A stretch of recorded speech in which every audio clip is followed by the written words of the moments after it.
Madame Gabrielle Henry, vice-présidente du conseil départemental déléguée aux relations extérieures. Madame Claire Hart, vice-présidente Montpellier Méditerranée Métropole et en charge du rayonnement international. Mesdames et messieurs, ici et connectés, chers amis, bonjour. Au nom de l'association GEPETO International, je vous souhaite la bienvenue à cette conférence débat consacrée à l'évolution démographique du continent africain et de ses effets socio-économiques. C'est dans ce lieu confortable mis à nos dispositions par le conseil départemental de l'Hérault que nous aborderons ce thème qui est potentiellement porteur d'avenir de part et d'autre de la Méditerranée. Cette organisation a été rendue possible grâce au soutien de la métropole de Montpellier et du conseil départemental. L'association GEPETO International, âgée d'un peu plus de 4 ans, se propose de suivre tout programme de développement en faveur des personnes âgées sur n'importe quel continent. Pour le moment, nous avons accompagné la mise en place d'un centre d'animation de loisirs à Ouagadougou, à la capitale du Burkina Faso. L'inauguration a été célébrée en février 2020. Nous avons tissé des partenariats avec l'association Kouloumra Sandé, qui porte ce projet de centre d'animation. Nous sommes aussi en lien avec le centre d'accueil, d'écoute et de soins pour personnes âgées à Bobo-Dioulasso, la deuxième ville du pays. Nous soutenons également un projet de création d'une filière de transformation du karité au profit des femmes âgées, isolées et sans ressources. L'espérance de vie augmente partout sur Terre et il paraît important de répondre à cette évolution. Les interventions que nous proposons cet après-midi vont tendre à en appréhender les conséquences socio-économiques. Notre territoire a largement les ressources pour accompagner cette évolution au travers d'un vrai travail de coopération avec les régions concernées. C'est toute l'ambition de notre projet dans la dynamique du sommet Afrique-France. Je voudrais remercier par avance tous les intervenants de cet après-midi, avec une pensée spéciale pour Augustin Birégéi, dont le visa a malheureusement été refusé, mais qui sera présent par l'image pour nous présenter son travail tout à l'heure. Un grand merci également à l'équipe technique de Pierre Vive, qui a aidé à la réalisation de cette manifestation. Et au nom de l'équipe qui a participé à la construction de cet événement, je vous souhaite, mesdames et messieurs, un bon après-midi de réflexion et merci pour votre présence.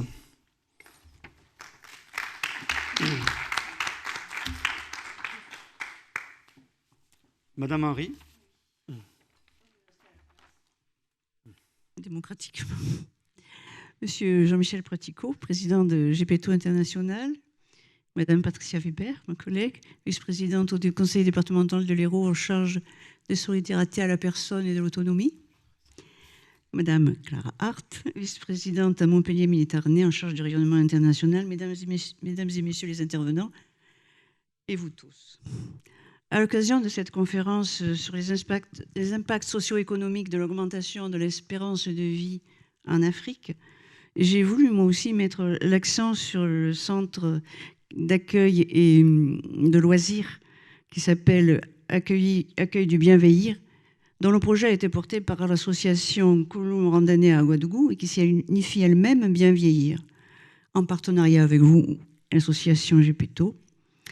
Et c'est ce partenariat qui a décidé le conseil départemental de l'Hérault à apporter une aide financière à ce projet de solidarité exemplaire. Le centre, comme vous l'avez dit, a été inauguré officiellement le 22 février 2020. Nous sommes en 2021, donc il a déjà une bonne année de fonctionnement. Et il a été logé dans l'enceinte de la fondation Fitima, qui s'occupe d'enfants handicapés, ce qui permet aux personnes âgées accueillies de maintenir un lien intergénérationnel important pour eux. Le projet du centre, en fait, comme vous l'avez dit, et comme je l'ai lu, c'est le même constat que l'on fait partout en Europe et même ailleurs, c'est que l'espérance de vie augmente. On verra par la suite ce qu'il en sera après le Covid ou peut-être la pauvreté. Mais pour l'instant, c'est un constat.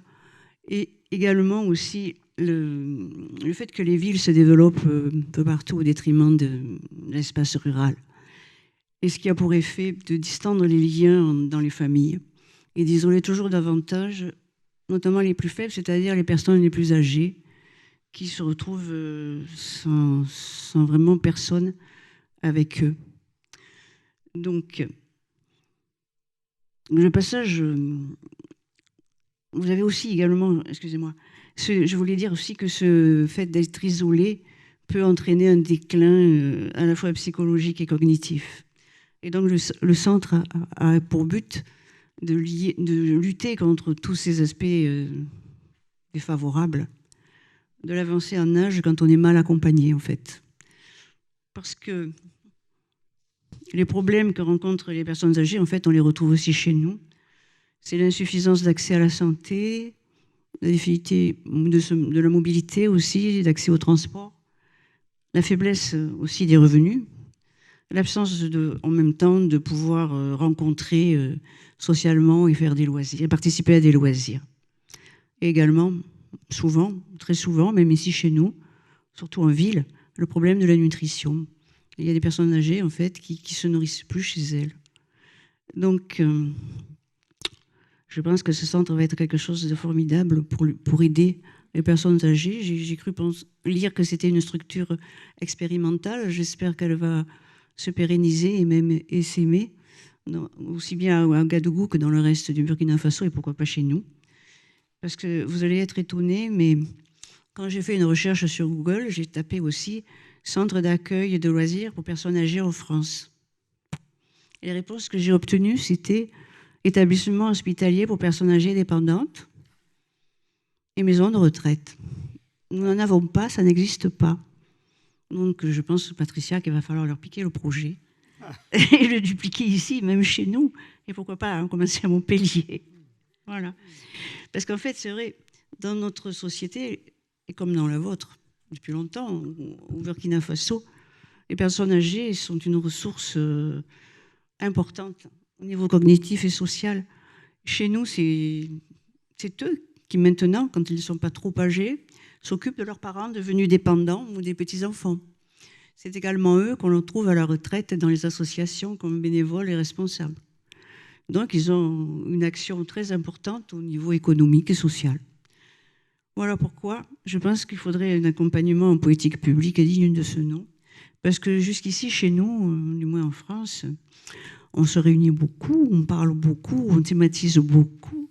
Et en général aussi, souvent, on médicalise trop et sans écouter peut-être les personnes elles-mêmes concernées ou leurs familles qui font en général tout ce qu'ils peuvent pour faire remonter leurs besoins.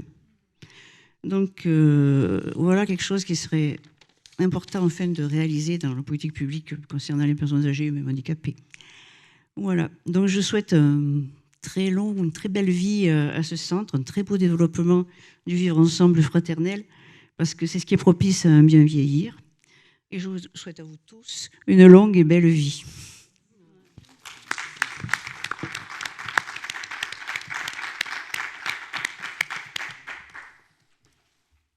Clara, à toi. Merci beaucoup. Okay. Hop, voilà. Tu restes là-bas? Oui, ça va. Merci.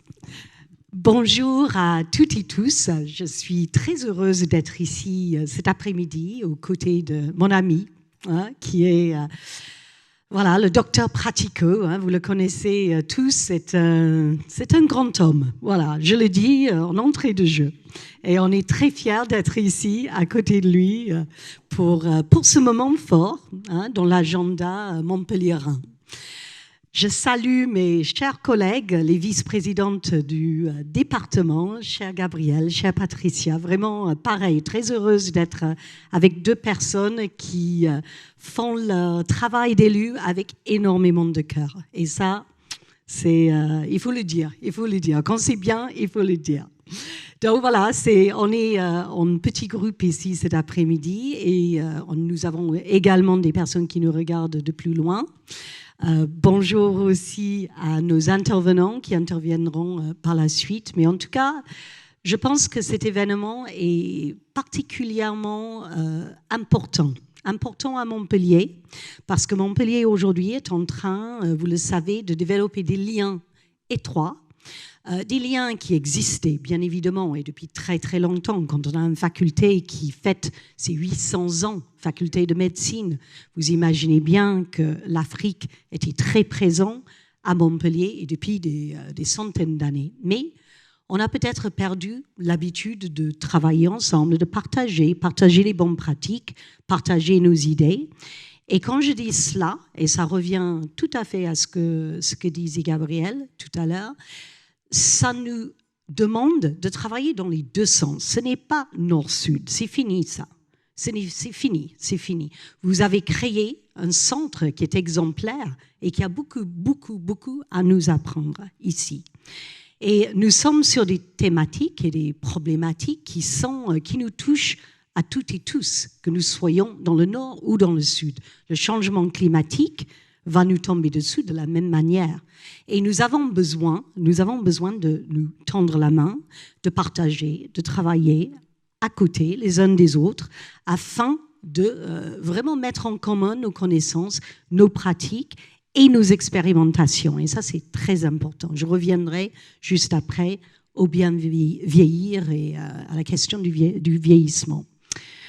Je voudrais aussi dire que dans ce travail d'expansion, en quelque sorte, du rayonnement de notre métropole de Montpellier, main dans la main, bien évidemment, avec le département et la région, qu'aujourd'hui, nous sommes en train de travailler avec plusieurs pays, pas que des pays francophones d'ailleurs. Nous travaillons aujourd'hui aussi avec Kigali, au Rwanda, qui est une ville tout à fait incroyable, qui a su renaître de ses cendres dans le sens le plus primaire. Et aujourd'hui, nous avons beaucoup à partager, beaucoup à apprendre, encore une fois.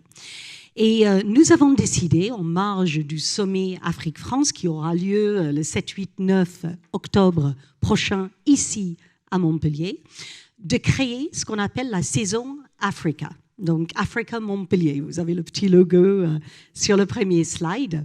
On en est très fiers parce que ceci nous a permis, ici, dans la métropole, de mettre en exergue toutes les initiatives, les associations de diaspora, mais pas que, des personnes, des personnalités comme toi, cher docteur Pratico, qui travaillaient, qui faisaient des activités avec l'Afrique.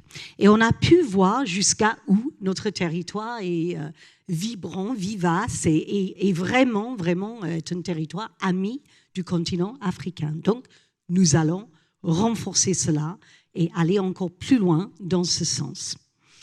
Je voudrais aussi parler très rapidement de Med Valley. Nous travaillons sur ce grand projet de mandat pour le maire Michael Delafosse, qui vous salue également très chaleureusement cet après-midi. Nous travaillons sur le lancement d'un projet unique qui est Med Valley, qui s'étalera sur le parti nord de Montpellier et qui sera un groupement de tout ce que notre ville fait de mieux en termes de médecine, bien évidemment, mais pas que. Santé, nutrition, tu en as parlé, Gabriel. Nous allons travailler sur le sport, le bien-être, le bien-vivre. Et quand on parle de bien vieillir, on parle avant tout de bien vivre. Et c'est pour ça que je pense qu'aujourd'hui, ce projet, quelque part, tombe à point nommé dans le cadre de Med Valley. Et je pense que là, on pose une première pierre aujourd'hui et puis aussi mercredi, avec la conférence de mercredi, sur un travail concerté ensemble autour de ce que nous allons faire à Med Valley. Nous aimerions que Med Valley soit connu en Afrique et que des personnalités africaines puissent venir également travailler au sein de Med Valley en commun avec les projets qui vont se lancer. Voilà. Donc, je lance une piste et je pense que tu vas prendre le bal au bon parce que je te connais et j'espère que nous allons pouvoir travailler. Oui, c'est ça. Et je pense que nous allons pouvoir donc vraiment renforcer ces liens, tisser ces liens proches et puis créer ces réseaux, parce que c'est aussi ça, afin de travailler main dans la main pour que nos aînés puissent vivre le mieux possible les dernières années de leur vie. Voilà. Donc c'est très important. Je te remercie du fond du cœur pour tout ce que tu fais.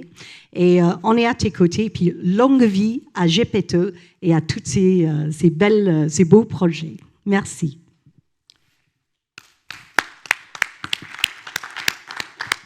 Merci à toi, Claire, mais je ne suis pas tout seul. Il y a mon équipe, il y a l'association ici, il y a nos correspondants là-bas qui sont aussi présents et actifs.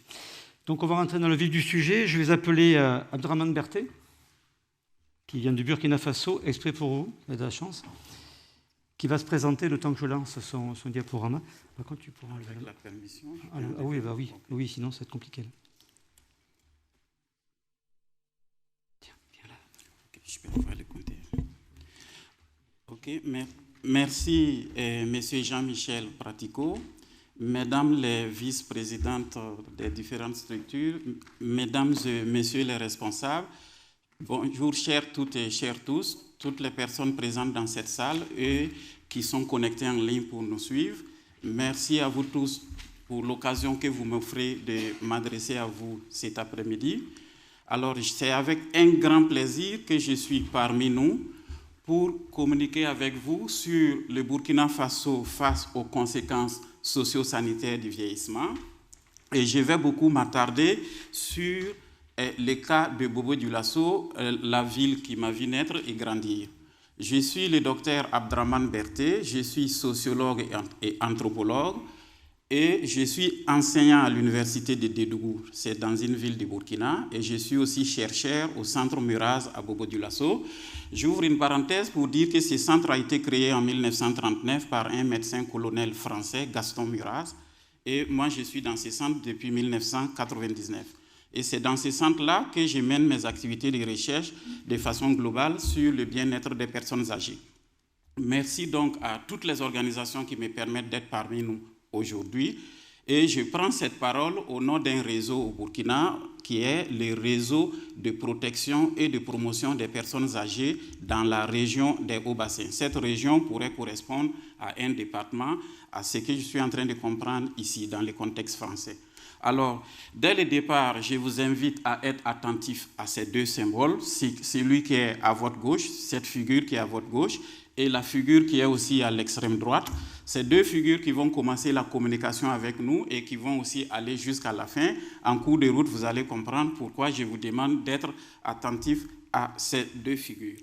Alors, ma communication va suivre le plan suivant, une introduction. Je vais vous parler des conditions de vie des personnes âgées au Burkina Faso. Les personnes âgées, pour toute cette communication, est abrégée PA.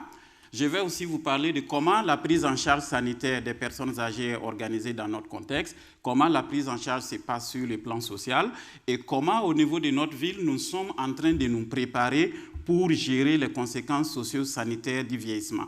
J'insiste beaucoup sur cela au regard du contexte ici en France.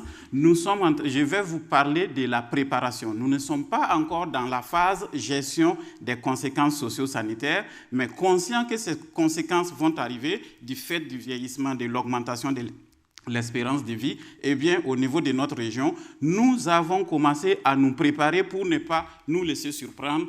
Et ensuite, je vais conclure. Alors, en introduction, on peut dire que la littérature scientifique a montré qu'en Afrique, il y a une amélioration des conditions de vie. Cette amélioration des conditions de vie va entraîner une augmentation de l'espérance de vie, donc le vieillissement de la population.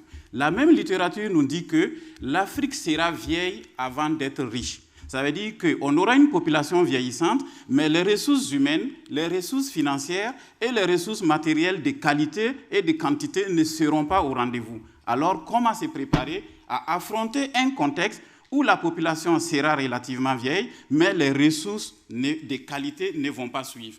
Alors, la même littérature nous dit qu'actuellement, l'Afrique est confrontée à une série de transitions.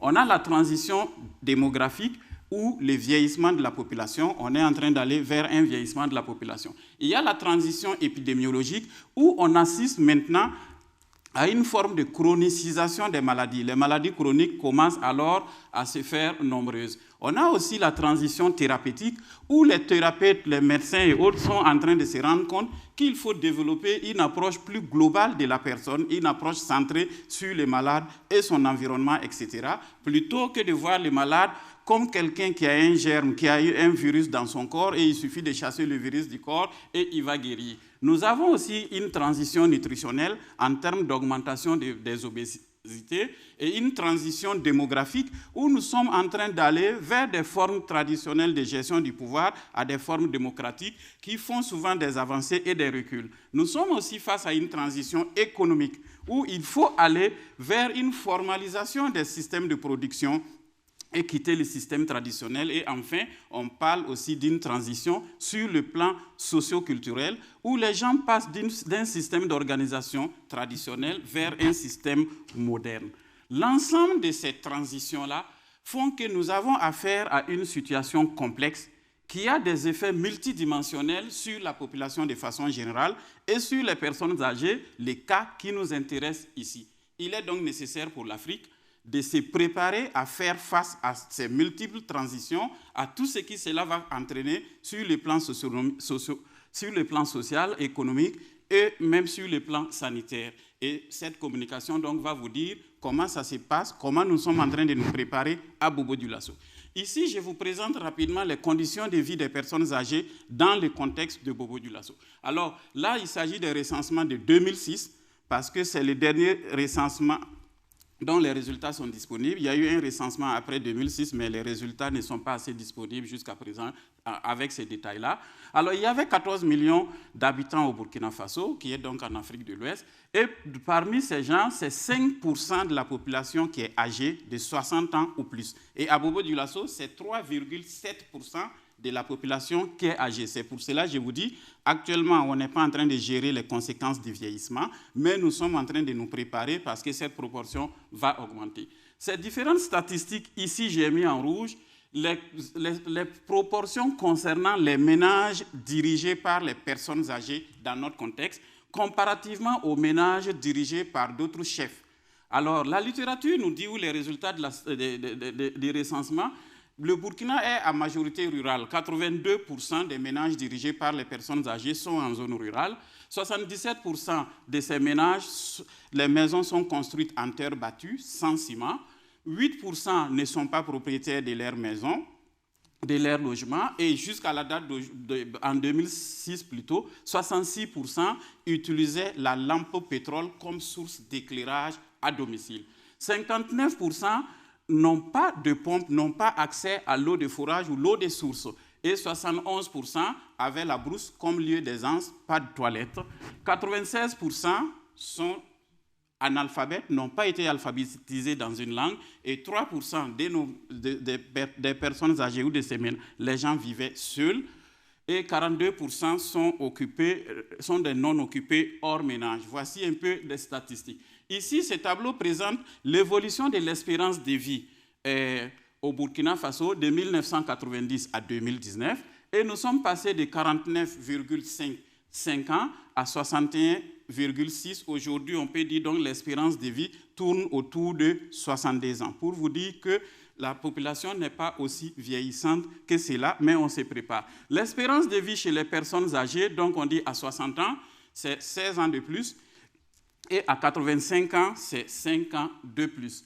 Alors, la ville de Bobo-Dioulasso, là maintenant, je vais vous parler de la prise en charge sanitaire des personnes âgées en me référant sur des études que nous avons réalisées nous-mêmes au centre Meraz. À Bobo-Dioulasso, les personnes âgées donc, sont confrontées à une situation de multimorbidité, 65% des personnes âgées en 2012.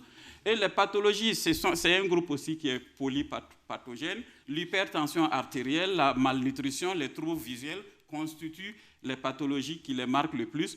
Et on a aussi noté une forte utilisation des médicaments potentiellement inappropriés pour gérer leur maladie. Donc, parfois, les gens ont recours à des médicaments, mais ces médicaments ne sont pas appropriés parce que ce n'est pas prescrit par un spécialiste, parce que c'est de l'automédication ou parce que souvent la posologie n'est pas ça, etc.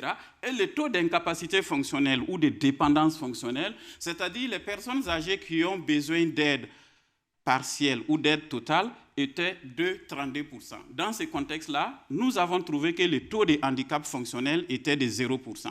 Ici, nous avons suivi la définition de l'OMS qui dit que le handicap fonctionnel, c'est le fait pour une personne âgée d'avoir besoin d'aide partielle ou d'aide totale, que l'aide soit apportée par un humain ou par un instrument. Et si la personne n'en a pas, maintenant on considère la personne comme en situation de handicap fonctionnel et la société doit s'organiser pour prendre cela en charge. À Bobo-Dioulasso, l'étude a montré que c'était de 0%. J'ai mis cela en rouge parce que je vais revenir sur ça. Et le taux de mortalité était de 119 pour 1000.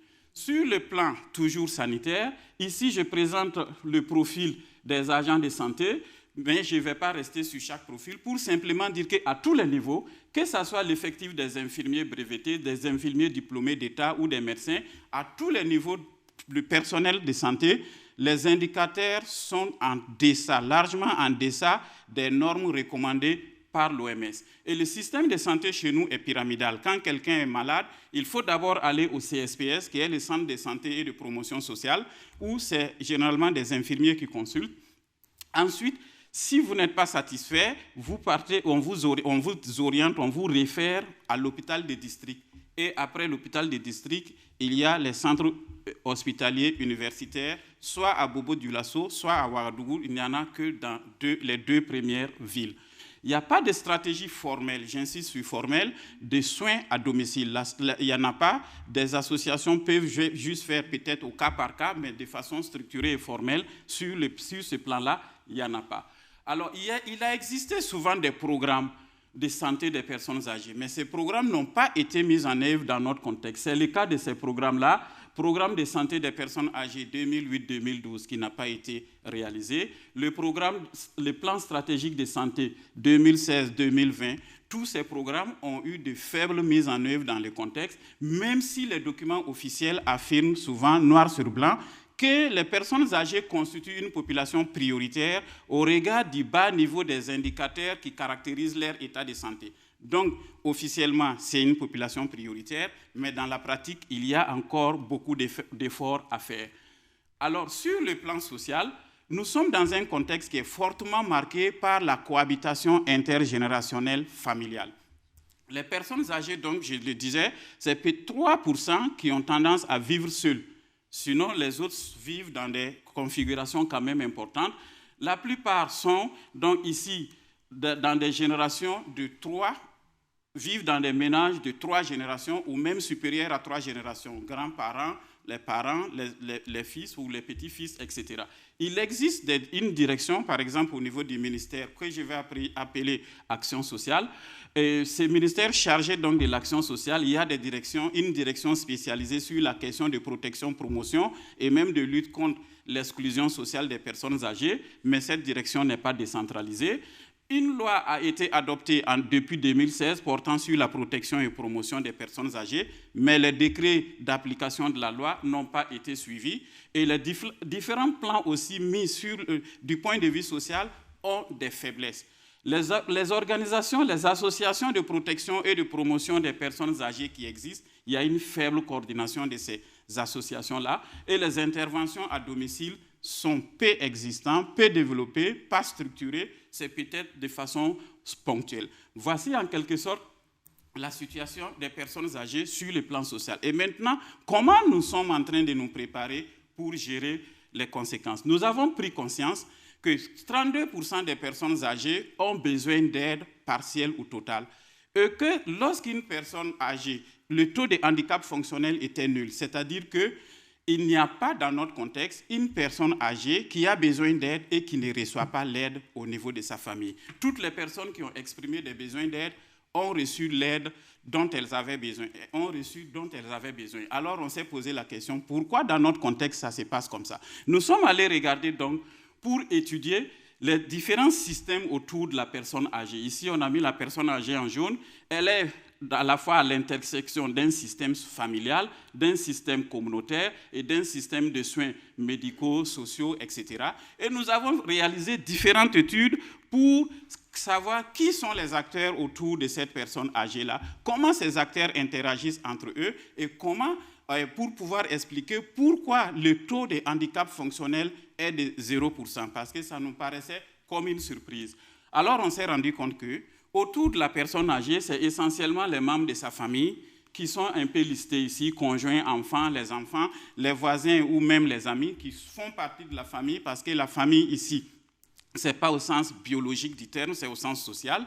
Et lorsque la famille est défaillante, lorsque pour une raison quelconque, raison de conflit, raison de pauvreté, etc., la famille n'intervient pas pour gérer la personne âgée, la personne a toutes les chances de mourir. On a donc compris pourquoi le taux de handicap fonctionnel était de 0%. Il s'agit d'un indicateur de défaillance de l'organisation, un indicateur de défaillance du système et non une force. Parce qu'ailleurs, s'il y a des taux de handicap fonctionnel à domicile, parce que ces sociétés sont organisées pour permettre le maintien en autonomie de ces personnes à domicile. Alors que nous, on n'a pas un tel système. Alors, que faire? Il faut mettre en place un système qui va renforcer la famille en cas de défaillance. C'est l'exercice auquel nous sommes en train de nous prêter actuellement. Alors, nous nous sommes dit que les associations de protection et de promotion des personnes âgées doivent se mettre automatiquement autour de la personne âgée. Alors, je reviens sur l'ancienne figure. C'était la première figure qui est ici à gauche et que je vous disais de retenir. Donc, cette figure-là, c'est elle qui est expliquée ici maintenant. Ça veut dire, quand la famille est défaillante, il n'y a personne pour aider la famille. Alors, première des choses, il faut organiser les associations de protection et de promotion des personnes âgées pour qu'elles puissent aider les familles sans les écraser, sans remplacer les familles, pour apporter l'aide dont les personnes âgées et leurs familles ont besoin. Et ces associations doivent être coordonnées au niveau des quartiers, au niveau des arrondissements, au niveau des villes, au niveau de la province, même au niveau régional. Il faut donc une coordination de ces structures-là. Autour des associations, il faut que les services publics sociaux, que nous allons appeler ici l'action sociale, se déploient aussi pour renforcer les compétences des associations, pour donner les compétences dont les associations ont besoin et même si possible les ressources pour que ces associations puissent aider les familles qui, à leur tour, vont aider les personnes âgées. Et après l'action sociale, il faut tous les autres services publics, puisque les besoins des personnes âgées, ce n'est pas exclusivement du social. Alors, c'est là, nous disons, les services de santé, droits humains, même l'agriculture, parce qu'il y a un problème d'alimentation aussi de ces personnes âgées, l'environnement, les sports et loisirs, et même le secteur de l'armée. Tout le monde doit se déployer autour donc, de l'action sociale, qui va maintenant apporter son soutien aux associations qui soutiennent les familles et le soutien va arriver aux personnes âgées. C'est l'ensemble de ces structures-là que nous appelons dans notre contexte les réseaux de protection et de promotion des personnes âgées au niveau régional. Alors, ce réseau qui est abrégé, donc nous l'abrégeons R3PA parce qu'il y a protection, promotion, personne, c'est ça qui fait les 3P. Le réseau donc est un regroupement de toutes les structures publiques, communautaires et confessionnelles. Et ce réseau est fonctionnel. Au moment où nous sommes ici, même hier, le réseau était en réunion. Donc c'est quelque chose de fonctionnel, mais pas comme de façon optimale comme on l'aurait voulu. Le réseau œuvre, donc c'est ceux qui veulent œuvrer dans la protection ou qui le font réellement, c'est eux qui sont dans le réseau. Et nous avons des valeurs. Dans notre contexte de pauvreté, nous nous disons que un pauvre plus un pauvre plus un pauvre, ce n'est pas 3 pauvres, mais c'est 3 riches. Parce que ça dépend de ce que nous mutualisons. Si nous mutualisons nos ressources, nous pouvons aller vers nos objectifs communs. Mais si chacun reste dans son couloir, à cause aussi de la pauvreté et du fait qu'on travaille de façon isolée, nous n'allons jamais pouvoir progresser. Le réseau est basé aussi sur le principe de l'autosponsoring, l'autofinancement. On compte sur nous-mêmes. On compte sur nous-mêmes, sur le bénévolat, sur le volontariat pour faire ce que nous voulons faire parce que pour le moment, personne ne va nous donner assez de ressources financières pour faire ce que nous voulons. Si nous restons les bras croisés, la situation va s'aggraver. Alors, le réseau a des activités. Le 1er octobre, c'est la journée internationale des personnes âgées. Ça ne passe plus inaperçu dans notre région. Tout le monde se met ensemble comme un seul groupe pour fêter. Le 15 juin, c'est la journée mondiale de sensibilisation contre la maltraitance des personnes âgées. Là encore, les réseaux réalisent des activités. En dehors de ces 2 dates, on a d'autres activités. Et chaque structure peut aussi vaquer à ses activités ordinaires. Je vais parcourir rapidement avec vous. Ce qu'on fait, par exemple, le 1er octobre prochain. Ça commence généralement, ça s'étale sur 2 semaines. La dernière semaine de septembre, la première semaine d'octobre. Et là, nous avons des émissions radiophoniques.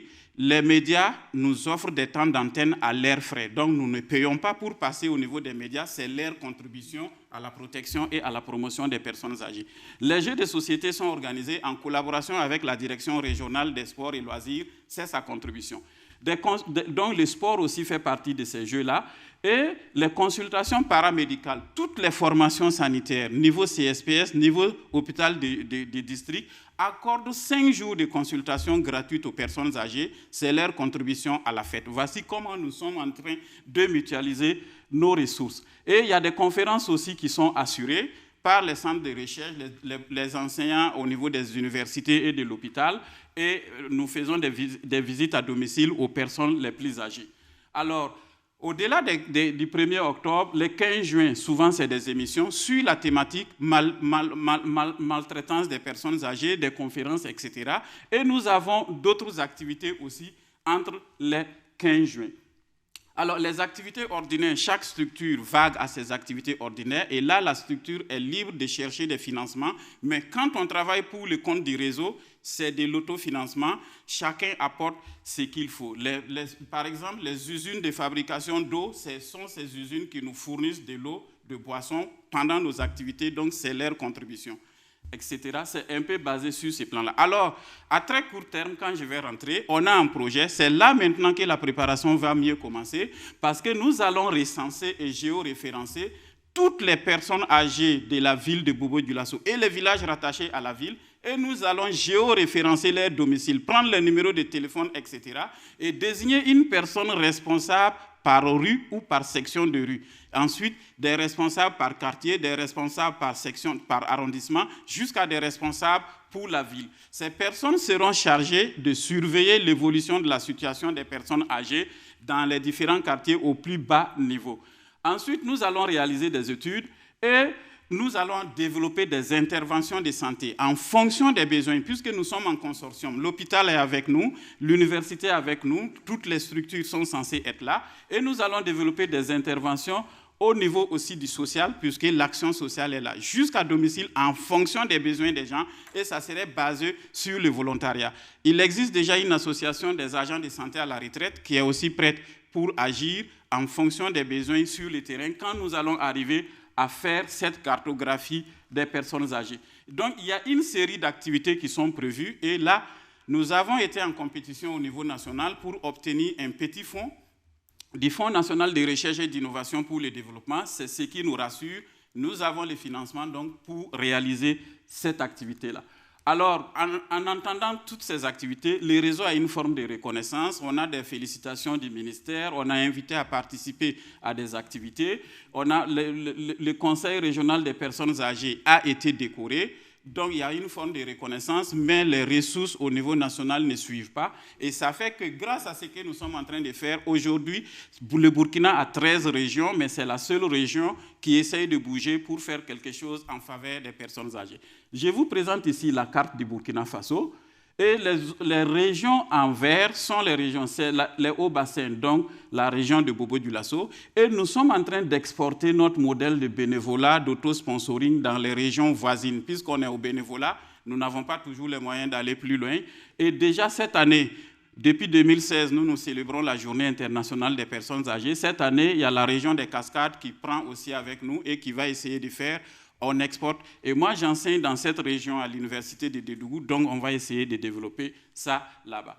Pour venir dire que voilà, actuellement, c'est la situation actuelle. Lorsque la famille est défaillante, il n'y a pratiquement personne. Notre situation idéale, c'est ce qui est à votre droite, c'est d'arriver à mettre tous les acteurs concernés, les uns autour des autres, pour qu'ensemble, on puisse gérer les conséquences socio-sanitaires, socio-économiques, les diverses conséquences. Et pour le moment, la situation... Le vieillissement n'est pas une réalité, mais déjà l'entraînement à notre niveau a commencé. Pour conclure, je conclue en disant que l'augmentation est réelle, les conséquences vont venir, ce sont des conséquences inévitables. Il est donc nécessaire pour nous, dès maintenant, de commencer à regarder la réalité, si on comprend le dysfonctionnement de notre organisation, pour essayer, pour se préparer, et nous devons rester créatifs, inventer, en tenant compte de nos ressources, les ressources mobilisables. Là, c'est les références des études que nous avons réalisées qui nous permettent de dire ce que je suis en train de dire. Et je conclus avec ces images-là. Là, nous sommes à une réunion du réseau autour de Monseigneur Anselme Titiama Sanou, qui est une autorité dans la région. Et nous sommes en train, les autres responsables des structures, des différentes directions sont là. Convention, on cite les activités que nous voulons réaliser ensemble en regardant nos ressources humaines, matérielles et financières. S'il y a une activité à laquelle on tient et nous ne pouvons pas avoir les ressources localement, on retire l'activité de la liste de nos activités. Là, nous avons rendu visite à la femme la plus âgée de la région, qui à l'époque avait 112 ans.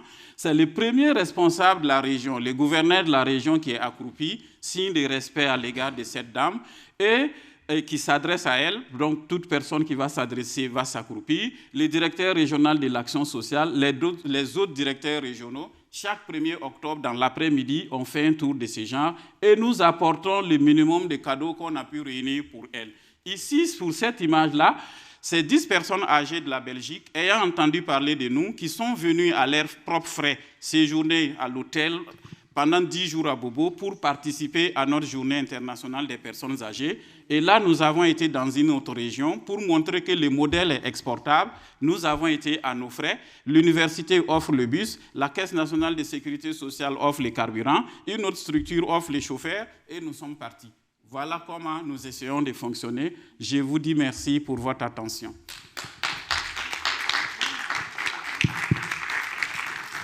Merci Abdraman. Est-ce qu'il y a des questions dans la salle ou pour ceux qui sont en ligne éventuellement? Petite question. Abdraman, le grenier des céréales, non, le grenier des aînés.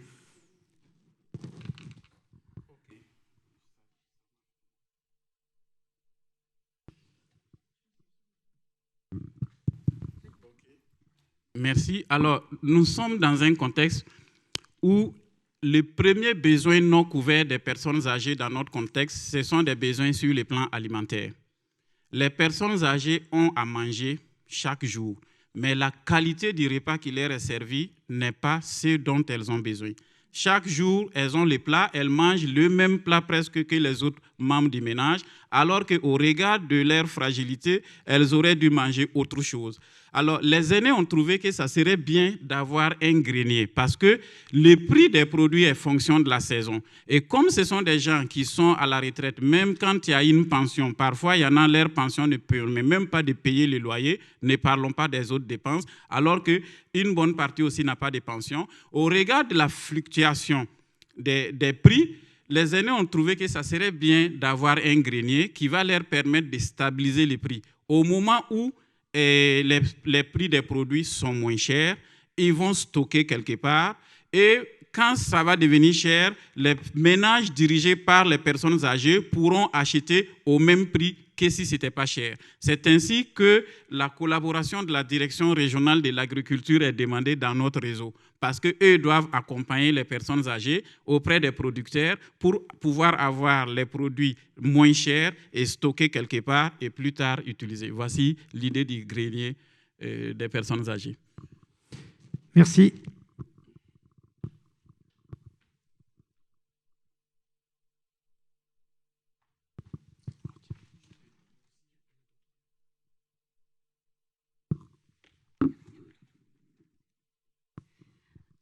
Bonsoir, je m'appelle Françoise Létang-Yaméogo, je vis au Burkina Faso depuis plus de 40 ans. Donc je vous remercie infiniment pour votre présentation, c'était vraiment très très intéressant, très riche. Mais toutefois, je n'ai pas compris exactement à quel âge vous situez l'âge de la personne âgée. À partir de quel âge exactement, ou bien ça m'a échappé? Merci, c'est très simple, c'est à partir de 60 ans. Voilà. Et là, quand nous voulons faire notre recensement, on veut prendre les 50 ans pour surveiller l'entrée dans la vieillesse et regarder les entrées et les sorties. C'est parce qu'on veut avoir une surveillance. 60 ans, pile. Merci. Bon, moi, 25 ans de Burkina Faso, donc j'ai vu un petit peu l'évolution des choses, même si quelquefois je vous trouve assez optimiste, mais ça fait plaisir. Hein. Voilà. Et ma question, c'est en référence à un cas particulier à Bobo, justement, parce que vous faites entrer dans la vieillesse, effectivement, dans la prévention de la vieillesse 50 ans, et je trouve que c'est très intéressant. C'est pour une personne, je crois qu'elle n'a pas 60 ans. Et est-ce que vous avez prévu dans vos programmes, on parlait d'autonomie, est-ce que vous avez prévu le cas où la personne a des troubles déjà majeurs du comportement, de l'humeur, avec des comportements presque qui interpellent le voisinage, surtout quand elle est assez isolée et qu'on a du mal à lui trouver un accompagnant, enfin quelqu'un qui reste avec elle. Alors, est-ce que c'est prévu ou est-ce que ce sera dans un programme ultérieur? Ok, merci. Et pour ces cas-là, c'est vrai qu'on n'a pas eu beaucoup à discuter là-dessus au sein du réseau. Et effectivement, quand nous disons que c'est à partir de 60 ans, chez nous, en fonction du métier, il y en a qui vont à la retraite à 55 ans ou même un peu avant 55 ans. Et donc, il y a certaines de ces personnes même qui travaillent avec nous. Mais l'âge, quand nous réalisons nos études, c'est 60 ans. Et le recensement qu'on va faire, c'est à partir de 50. Et parfois, entre nous, on s'amuse à dire qu'une personne qui a 59,99 ans devrait attendre son anniversaire avant de rentrer dans ce que nous faisons, parce que nous sommes obligés de couper et on sait que tout seuil a des biais, mais on va s'assumer. Alors maintenant, si c'est des cas, peut-être qu'on va raisonner sur des cas spécifiques. Sinon, pour le moment, nous disons 60 ans ou plus de 60 ans et qu'on est désolé, les 59 ans devraient attendre.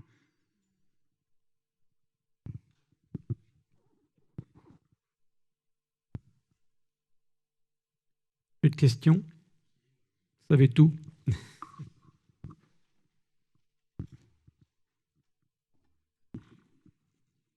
Merci.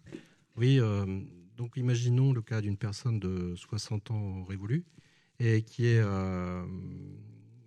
donc une personne âgée dépendante, donc et sans soutien familial, qui aujourd'hui, on a vu, compense ses incapacités fonctionnelles. À ce moment-là, qu'est-ce que votre programme prévoit pour assister cette personne, notamment, j'imagine, en aide humaine ou autre, et par quels moyens pourraient être financées ces actions d'aide?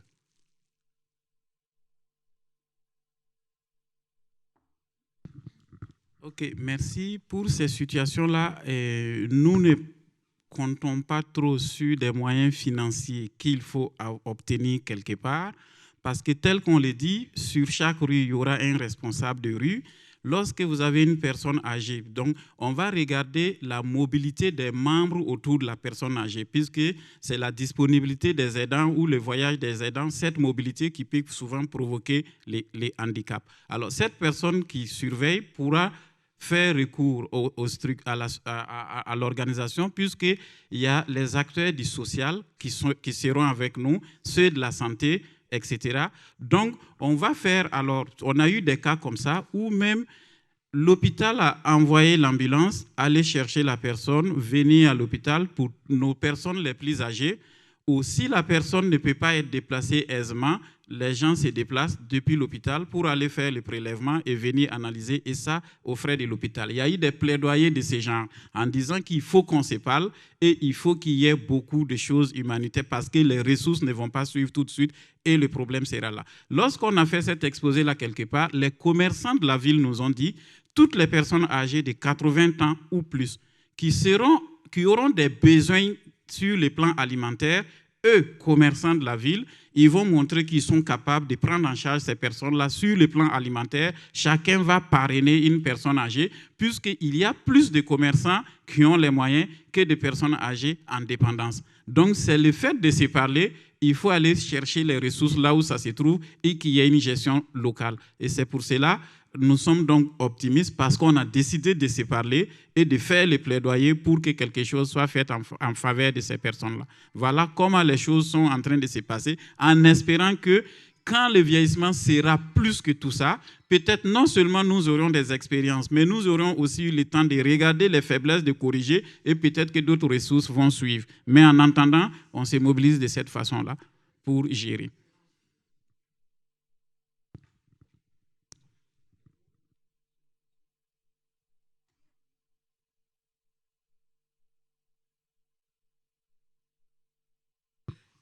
Oui, bonjour à tous. Moi, c'est Rose Tonnier. Je suis d'origine camerounaise. Voilà, je suis présidente fondatrice d'une association qui traite des questions d'insertion des jeunes, mères adolescentes. Et c'est monsieur qui m'a convié à la rencontre aujourd'hui.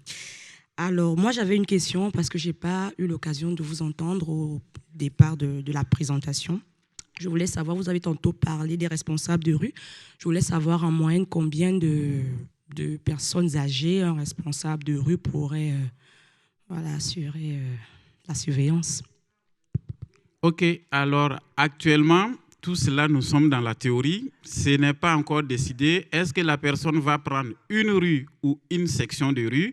Mais nous voulons nous assurer que tout est que tout devrait être couvert. Il y a des arrondissements déjà à Bobo où les personnes âgées ont négocié avec les jeunes qui ont fait de porte-à-porte pour récupérer les photocopies des cartes d'identité de toutes les personnes âgées. Eux-mêmes étaient en train de créer leur groupe.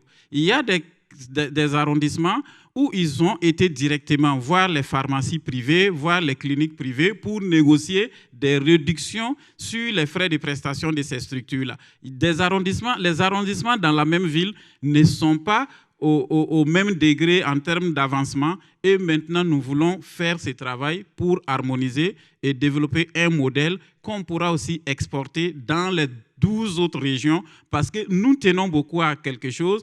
Il faut que ce que nous faisons soit durable et il faut que ça soit exportable. Sinon, ça ne sert à rien de démontrer quelque chose qui ne pourra pas se faire ailleurs. Voilà ce qui est en train de se passer. Donc, les gens ne sont pas au même niveau et on va voir parce que les gens au Burkina, il y a un conseil national des personnes âgées qui est censé avoir des représentations dans les 13 régions. Et au niveau régional, chez nous, il y a le conseil régional des personnes âgées. Maintenant, il y a le conseil provincial et ça doit descendre jusqu'à... Et nous sommes en train d'accompagner pour qu'il y ait des responsables de rue, donc jusqu'au niveau familial et remonter la chaîne. Merci. Bien, on va continuer. Est-ce qu'on a la connexion avec le Congo ou pas? Le cognac G, mais il n'y a pas ça ici. En régie, vous avez...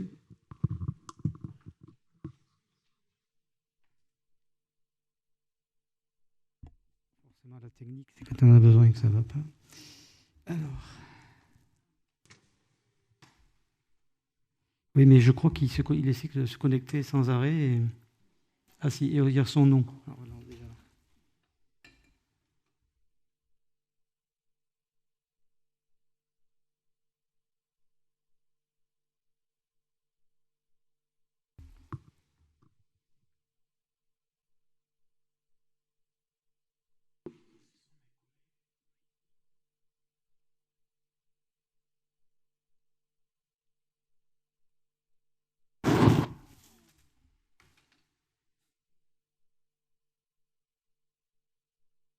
Bien sûr, tout à l'heure, quand on a essayé, ça fonctionnait bien. Et puis, c'est la bonne vieille tradition. Quand on est en direct, ça ne va plus.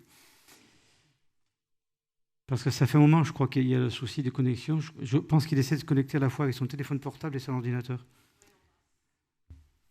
On va essayer, on va peut-être faire passer directement à la présentation du Guettabé solo. Et on terminera par celle d'Augustin. Si on n'aurait pas, je l'ai, donc je vous présenterai le peu que je peux avoir. Mais par contre, les questions, ce sera un peu compliqué de vous répondre.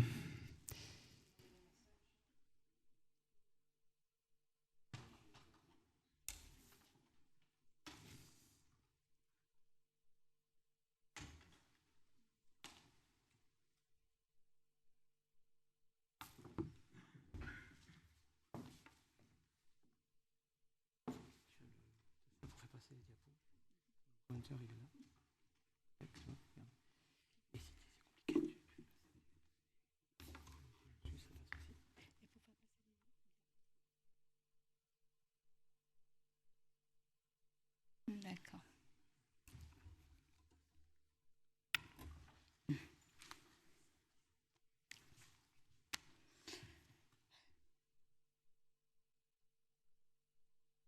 Bonjour, je m'appelle Huguette Aingona Bessolo, je suis d'origine gabonaise. Je vais me présenter professionnellement. Alors, j'ai commencé par faire un titre d'agent d'accompagnement pour personnes âgées, personnes dépendantes avec l'OGRETA de Montpellier. J'ai fait une VAE d'auxiliaire de vie sociale, ce qui m'a emmené à faire un diplôme de monitrice éducatrice avec Initiative de Montpellier. Grâce à la collaboration de Présence Verte Service et l'ITEV, l'Institut transdisciplinaire d'études du vieillissement, j'ai eu l'opportunité de faire la formation de coordinatrice de parcours de vie de personnes en situation de fragilité. Grâce à cette formation, aujourd'hui, j'occupe le poste d'assistante de coordination à Présence Verte Service. Et en parallèle, je suis en train de finir une formation de chef de projet en économie sociale et solidaire à Initiative de Montpellier. Aujourd'hui, je viens vous présenter mon projet.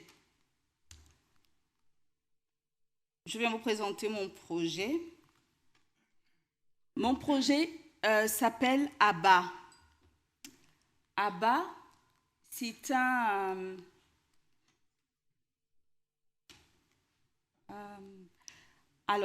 ABBA, c'est un mot en langue fon du Gabon. C'est cette petite case. Cette petite case, c'est le premier lieu d'accueil quand on rentre dans un village bantou en Afrique centrale. Je vais regarder si je peux faire ici. Oui. Donc, le projet, c'est ABBA. Et donc là, vous avez le ABBA, c'est cette petite case. Quand on arrive dans un village bantou, on arrive à ce village. Et c'est à cet endroit que se fait l'orientation. C'est un peu comme il y a quelques années, l'octroi, ici. On échange, on oriente et on se concerte à cet endroit. Et Abba, en hébreu, veut dire père, d'où la signification symbolique aussi pour le projet qui va travailler avec nos aînés.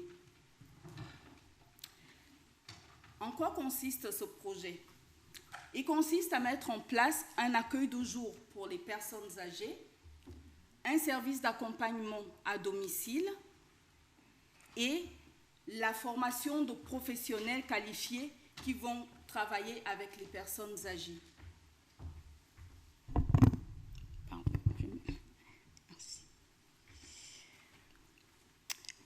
Du coup, je vais vous présenter le contexte géographique du Gabon. Le Gabon est un petit pays d'Afrique centrale. Là, il est traversé par l'équateur.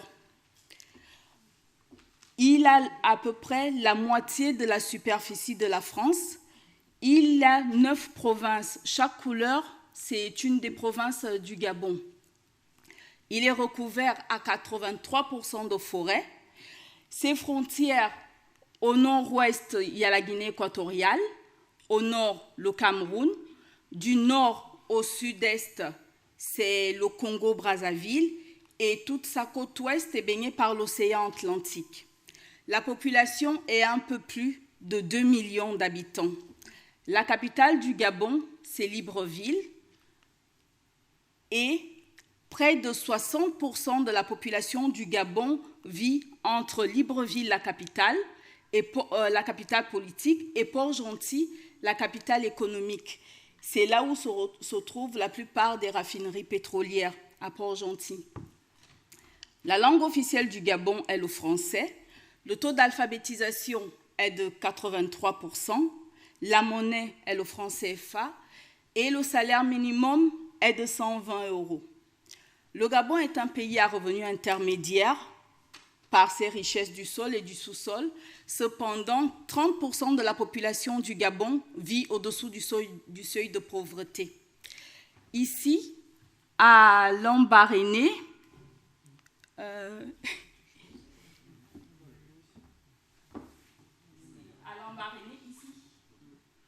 c'est là où le docteur Albert Schweitzer, prix Nobel de la paix, a créé le premier hôpital du Gabon en 1913 dans la forêt équatoriale. Ici, vous avez une photo de l'hôpital Schweitzer de Lambaréné. Ça se situe environ à 2h30 de la capitale. Je vais vous présenter le contexte social du Gabon. Le Gabon, l'Afrique, comme tous les pays du monde, n'échappe pas ou subit la mondialisation. Avec le développement socio-économique, beaucoup de personnes se retrouvent à vivre dans les grandes métropoles, ce qui cause un exode rural très important au Gabon. Dans le contexte social, j'aurai 3 points. Donc, la mondialisation, le rôle de la femme dans la maison familiale. Au Gabon, on vit de façon intergénérationnelle. Donc plusieurs générations, les grands-parents, les parents, les petits-enfants vivent ou dans la même maison ou dans le même lieu où ils partagent tout ensemble. Et dans la société traditionnelle gabonaise, tout le monde avait un rôle. On vivait de façon intergénérationnelle, mais chacun avait un rôle bien défini. Maintenant, avec la mondialisation, la femme devient garant de tout ce qui entoure la cellule familiale. Là, sur cette photo, vous avez une famille. Il y a la grand-mère, les enfants et les petits-enfants qui vivent au même endroit. Et avec la mondialisation, aujourd'hui, la plupart des femmes travaillent. Et au Gabon, il y a plus de 40% de la population active qui sont des femmes. Sur cette photo, c'est des femmes qui travaillent dans un centre de traitement ambulatoire. Au Gabon, le centre de traitement ambulatoire, c'est un centre qui prend en charge les personnes porteuses du VIH-Sida. La philosophie de mon projet est basée sur 2 points. Le maintien de l'autonomie des personnes âgées et l'aide et le soutien aux familles et aux aidants. Ici, je vais m'appuyer sur les familles parce que c'est vraiment la famille qui est l'aidant de la personne âgée au Gabon ou la personne vulnérable. L'objectif va être de créer un centre de jour pour les personnes souffrant des maladies liées au grand âge afin de lutter contre la perte d'autonomie. Maintenir et développer l'autonomie de ces personnes âgées et former des professionnels qui pourront les prendre en charge de façon adaptée. Les missions du centre ABA seront de coordonner le parcours de vie et de soins des personnes âgées, de surveiller, prévenir et maîtriser l'évolution des pathologies, d'accompagner par de la rééducation et par des ateliers adaptés à l'accueil de jour et d'accompagner aux actes essentiels de la vie au domicile, de soutenir, informer et former les familles et les aidants et de former des professionnels qualifiés qui vont être reconnus dans la prise en charge adaptée du maintien et du développement de l'autonomie des personnes âgées. Les réalités du terrain. Au Gabon, lorsqu'une personne âgée est malade, lorsqu'elle va à la première consultation durant laquelle on lui diagnostique une maladie qui va l'emmener à perdre l'autonomie, et entre la deuxième consultation où elle arrive dans un état grave, se passe un temps infiniment long durant lequel il y a une absence totale de suivi. Durant ce temps, la maladie de la personne s'installe, elle se développe, les comorbidités augmentent, d'autres maladies se greffent à la première maladie et la personne commence à perdre en autonomie et elle devient dépendante. C'est durant ce temps que le centre ABA veut se positionner entre le diagnostic et le suivi de la personne durant ces 2 consultations. Ici, sur la photo, vous avez M. Mvé Asoko, qui est âgé de 101 ans au Gabon. C'est pour montrer que les personnes vivent de plus en plus vieux dans tous les pays du monde. Et là, c'est sans accompagnement dans les besoins essentiels de la vie, dans les actes essentiels de la vie. Pour essayer de pallier aux problèmes de suivi des personnes âgées, nous avons imaginé une formation, comme par exemple ici les accompagnants éducatifs et sociaux ou les aides-soignants qui peuvent travailler en structure ou à domicile, parce que les familles sont totalement démunies devant la perte d'autonomie de nos aînés. Pour essayer d'aider, pour essayer de trouver des solutions, ces familles prennent du personnel de maison qu'on appelle chez nous des nounous ou des bonnes. Malheureusement, ce personnel n'a aucune formation et encore moins aucune connaissance dans la prise en charge de la perte d'autonomie ou des actes essentiels de la vie quotidienne. Par exemple, pour le lever, les transferts, les toilettes des personnes qu'elles vont accompagner.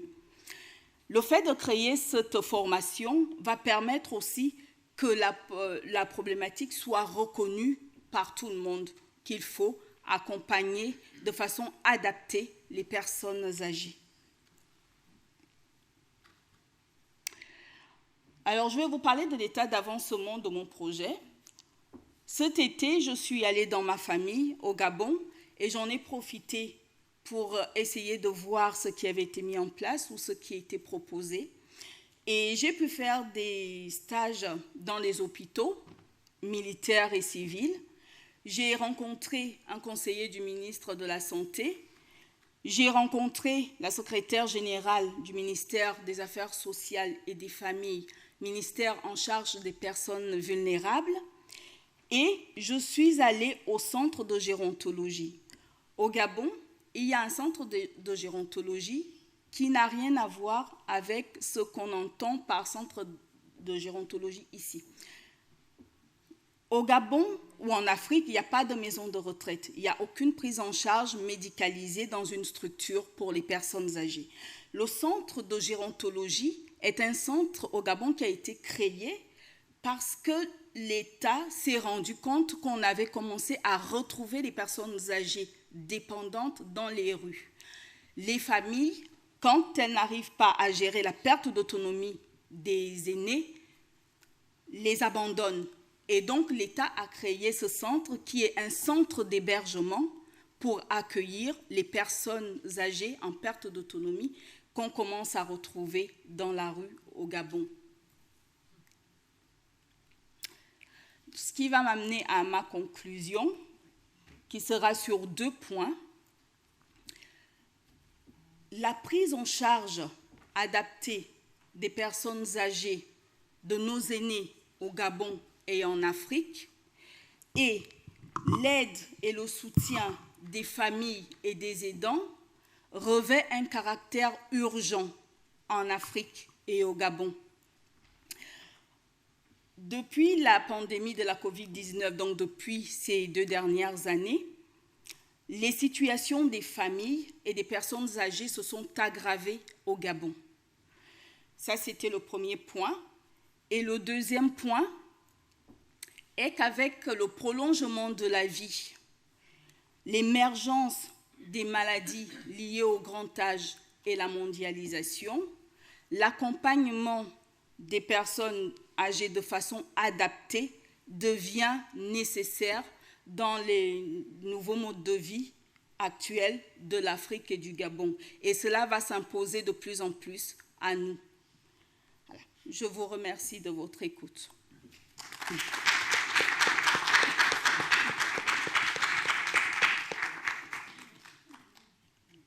Merci, Huguette.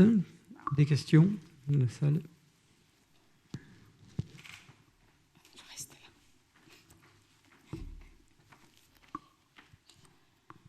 Merci beaucoup.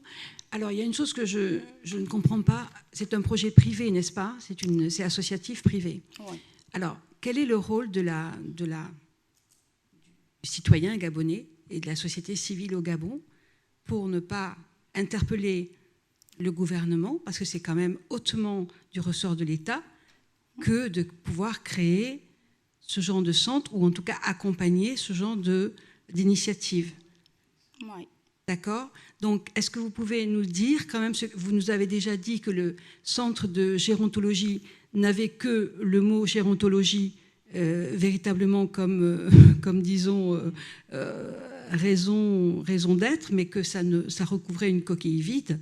Donc là, quel est le rôle de la société civile et des politiques, enfin, pour obliger quand même le gouvernement, sur une population de 2 millions d'habitants, on ne comprend pas pourquoi cette réalité-là demeure. Merci. Alors, par rapport, et ça va être un avis personnel, par rapport au stage que j'ai fait au Gabon, tout le monde est conscient du problème.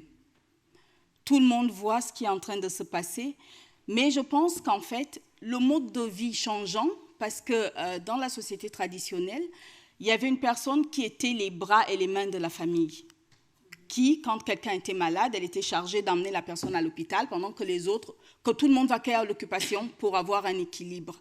Le problème étant que maintenant, dans les grandes villes, avec l'évolution de l'économie, de la vie, en fait, comme tout le monde travaille, le mode de vie est en train de changer. Et je pense, encore une fois, c'est un avis personnel, je pense qu'on n'a pas le recul pour voir vers où on va. On constate, on voit qu'il y a des problèmes qui sont en train d'émerger, mais comment on fait pour les gérer?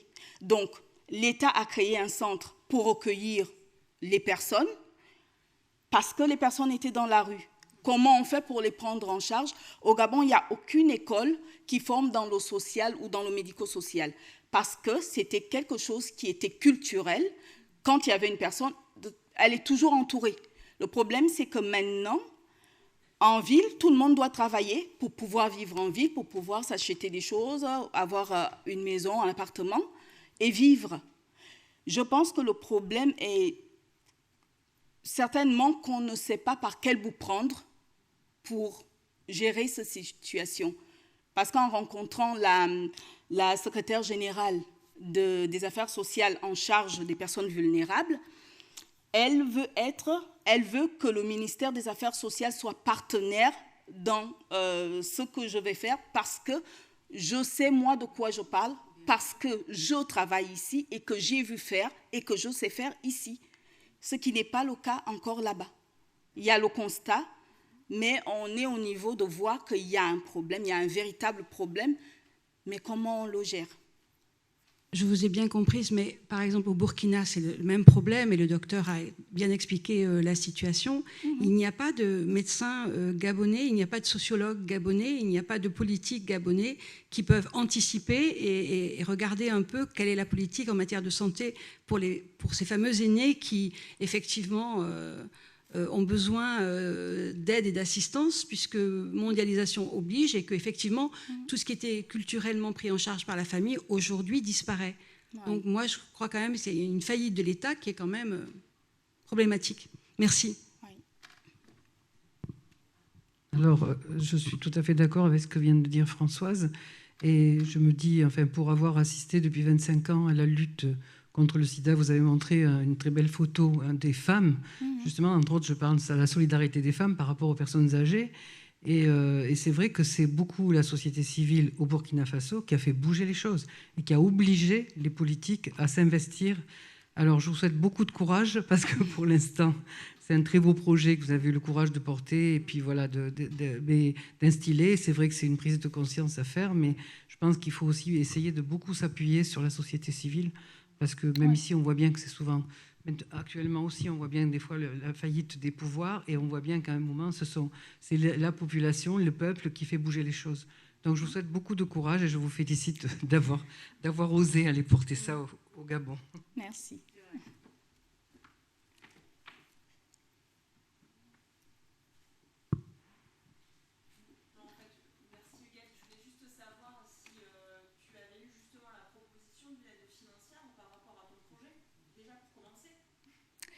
Alors, pas d'aide financière. Il faut que je m'implante et avec des partenariats, on pourra affecter des personnes, parce que mon projet étant de prendre en charge les personnes de tous les niveaux sociaux et ne pas oublier les 30% de la population. Et donc, le ministère des Affaires sociales m'a proposé un partenariat, mais il faut que je m'installe après une année pour avoir l'agrément définitif, pour pouvoir faire former des fonctionnaires qui vont s'occuper des personnes qui n'ont aucun revenu. Mais je dois commencer par m'installer. Oui. Donc, il faut lancer le projet. Oui. Et c'est urgent. Oui, moi, je voudrais déjà dire merci à Madame Huguette Aingone pour cette présentation. Et vraiment, félicitations et beaucoup de courage pour le projet. C'est vraiment voilà, mérité. Moi, ce que je voudrais seulement souligner ici, c'est que la problématique des personnes âgées, c'est vraiment quelque chose qu'il mérite vraiment une attention.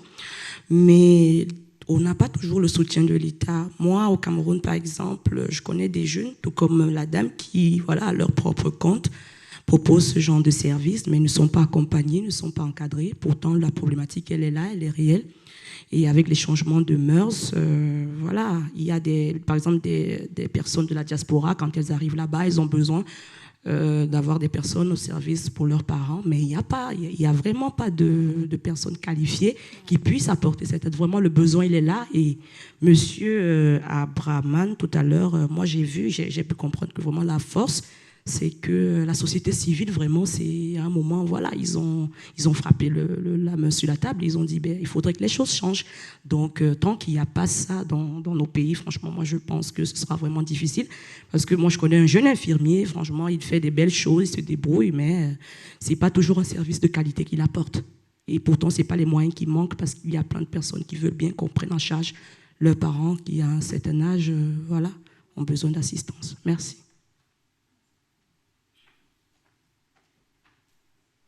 Est-ce qu'il y a des questions au niveau du chat?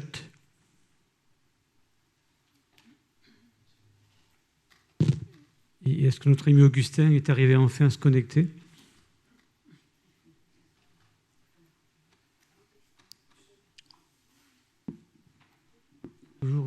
Toujours, ça va, toujours ça vient. Ah, qui c'est qui est en...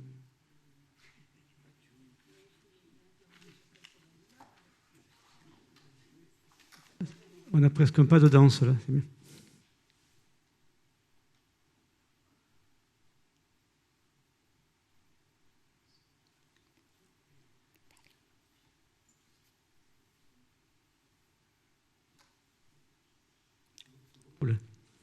Nous avons en direct la directrice du centre d'accueil d'écoute pour personnes âgées à Bobo. Bonjour Lucie.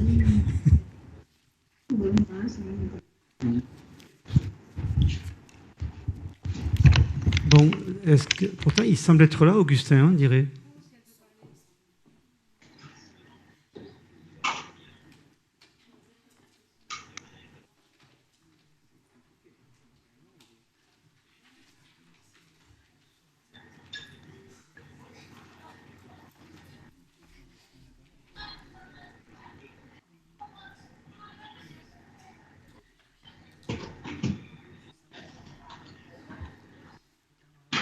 Pour info, la séance est enregistrée, si vous voulez qu'on vous a, ou les diaporamas ou le fichier après. Pas de souci.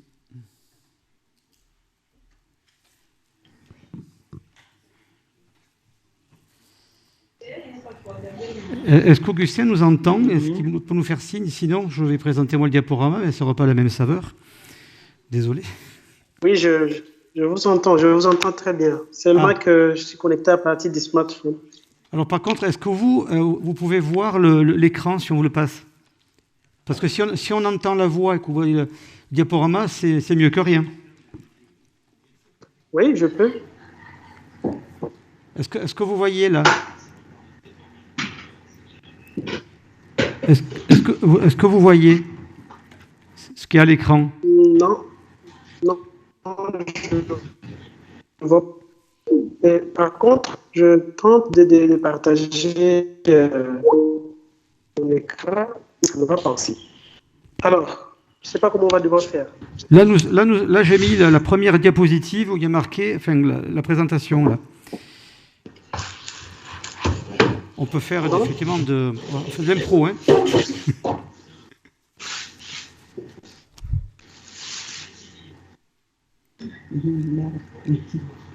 Si vous avez votre présentation sous les yeux, on peut faire ça, on peut faire du pilotage à distance. Vous m'entendez? Oui, je l'ai. D'accord. Oui, je vous entends, je l'ai sur mon téléphone. Donc, diapositive 2, allez-y, on vous écoute.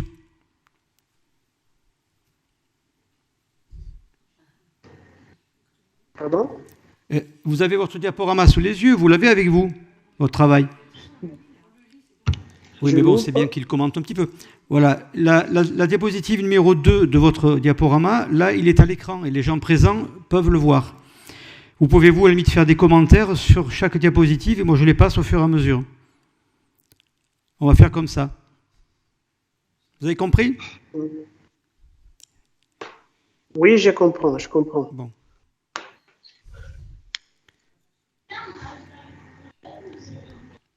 Après, est-ce que vous pouvez lire la diapositive? C'est plus, voilà, c'est plus simple, comme ça on sait. Est-ce que vous arrivez à voir mon écran? Oui, on voit votre travail, vous. Vous n'avez qu'à lire sous les yeux, vous, de votre côté. Et moi, je passe. Augmentation de l'espérance de vie en RDC et effets socio-économiques. On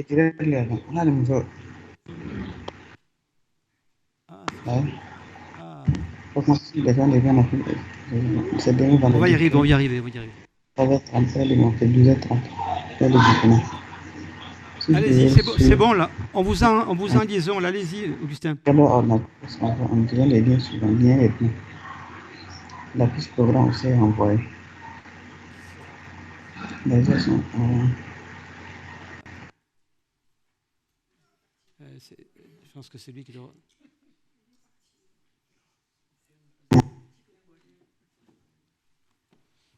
Bon, allez. On va faire comme c'était au Congo, mais il n'y a pas la musique. Je crois qu'Augustin Abderrahmane avait une information à vous donner tout à l'heure. Maintenant ou après? Concernant le 1er octobre. 30 secondes. Alors, 30 secondes. Peut-être juste 2 points. J'ai entendu parler du rôle que pourrait jouer aussi la société civile. Il faut dire qu'au Burkina, on essaye d'avoir une stratégie de stimulation, de la mise en place des réseaux, des coordinations, parce que chez nous, il y a automatiquement les associations des retraités en fonction du profil. Mais quand on passe dans des régions, on présente un peu, même en privé, ce que nous faisons à Bobo et nous leur demandons d'essayer de stimuler cela.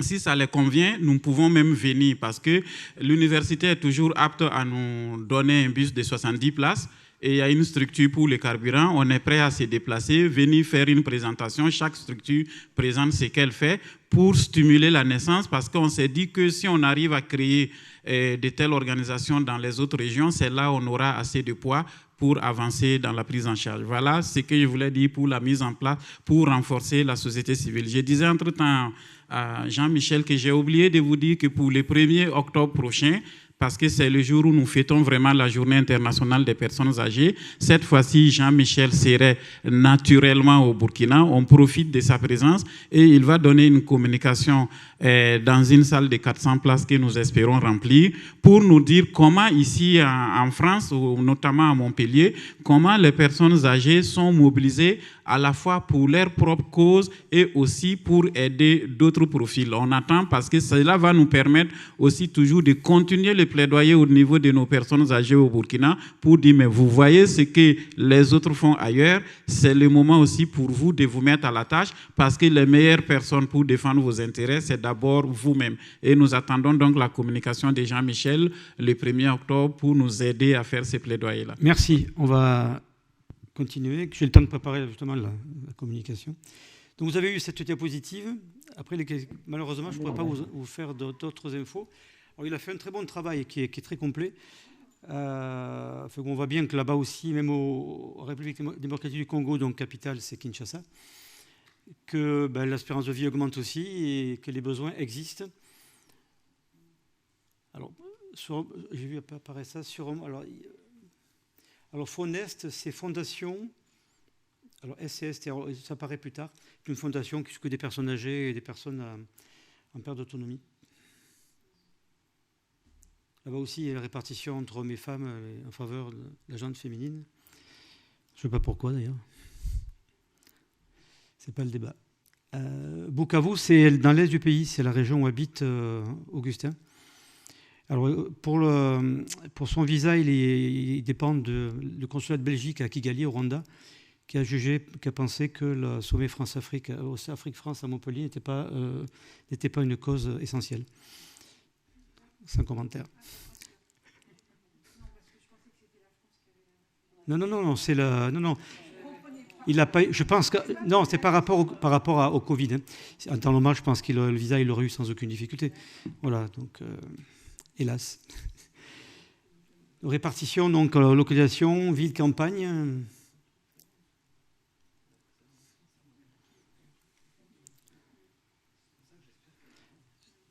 Soit vous lisez, soit je vous le lis, ou sinon vous lisez à votre rythme.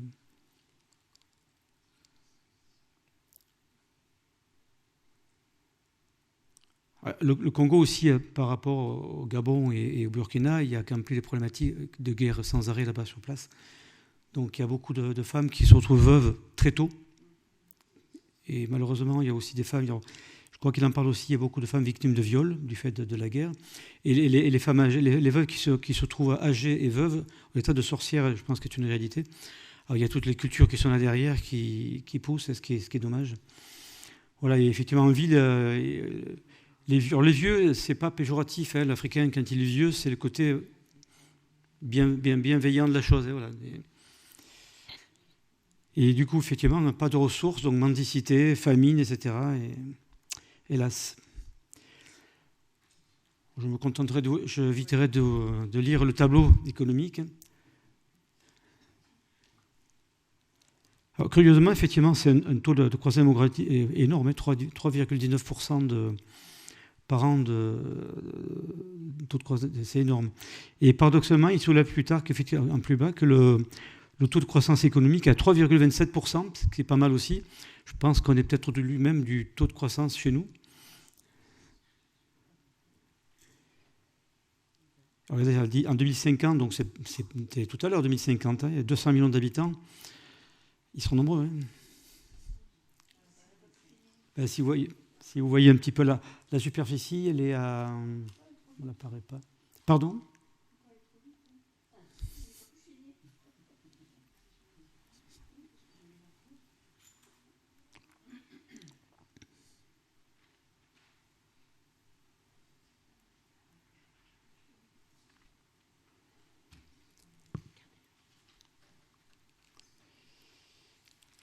On a le dernier recensement qui est récent, hein, 29 août 2021, 92 millions d'habitants, 1% de la population mondiale, ce qui me paraît énorme, pour une superficie de 875 000, 2 millions, à peu près on est à 4 fois le territoire français. Et un âge moyen, on a eu 17 ans.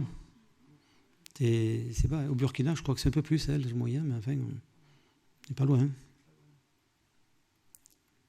En France, on est à combien? Je ne vais pas les donner, mais on est un peu plus élevé. L'espérance de vie de 5 ans, alors, qui a augmenté. Maintenant, on est passé effectivement pour les hommes à 60 ans et pour les femmes à 63 ans.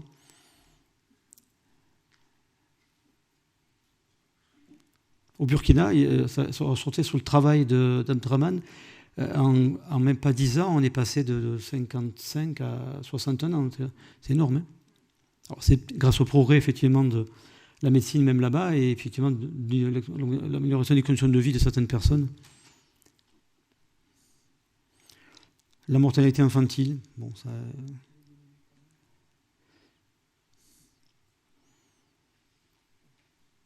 Quasiment la moitié de la population qui vit en milieu urbain, c'est énorme.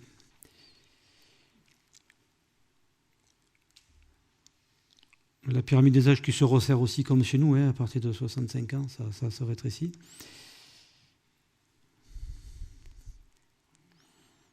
Et les personnes âgées de 65 ans représentent 0,3% de la population nationale. C'est qu'on n'est pas encore au niveau peut-être du Burkina ni de chez nous, mais ça montre malgré tout que ça grandit. Et dans tous les pays, je crois qu'il faudra qu'ils anticipent. Peut-être l'erreur qu'on n'a pas fait forcément ici, c'est d'arriver à anticiper longtemps avant pour mettre en place ce système.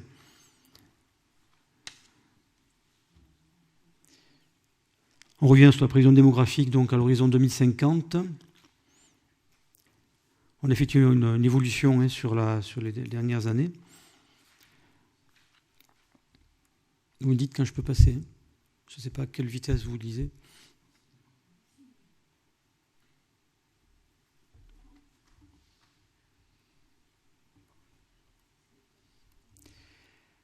Encore des chiffres.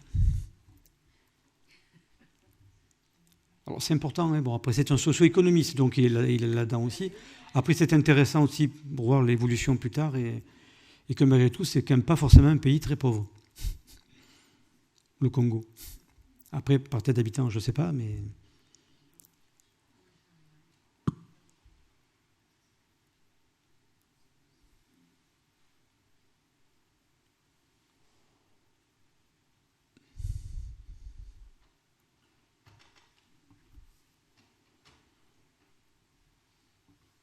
Et on voit vraiment que tout ce qui est secteur secondaire résiste bien. Surtout économique, on est extraction, agriculture, etc. Par contre, tout ce qui est social, sanitaire... Je peux. Faunest, je crois que la définition varie plus tard. Voilà. Fondation Esther pour la paix et la promotion sociale. Alors, ils sont très actifs. Je fais partie du groupe WhatsApp local. Et ça, les photos, alors c'est des photos, celles-là, elles sont soft. Des fois, ils partagent des photos vraiment difficiles à voir de personnes âgées, effectivement, abandonnées. Même en Afrique, hein, on pourrait penser que quand on parle avec les gens qui ne connaissent pas l'Afrique, ils disent quand même, les vieux sont dans les familles. Oui, mais ça, c'était comme nous il y a 50 ans, quoi. En tout cas, la Fondation fait un super travail et bon, ils ont quelques bons donateurs, mais enfin, n'empêche qu'ils sont souvent sur le terrain. Beaucoup de bénévolat, j'ai l'impression, là-bas aussi.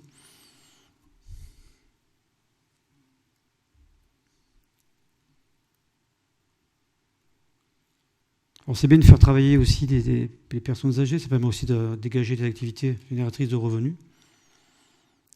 Ils ont mis en place aussi, du coup, le système d'écoute des seniors. État des lieux. Voilà, le paradoxe, effectivement, réduction de taux de mortalité. Mais du coup, on vit plus longtemps, donc qu'est-ce qu'on va faire ?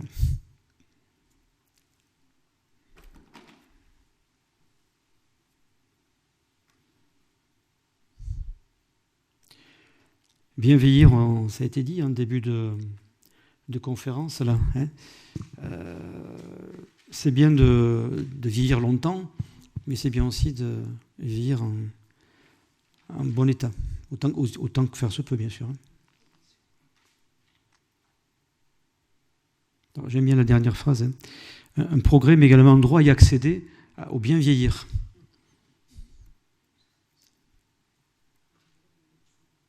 Du coup, c'était le nom, effectivement, du centre de loisirs à Ouaga, l'accueil du bien vieillir.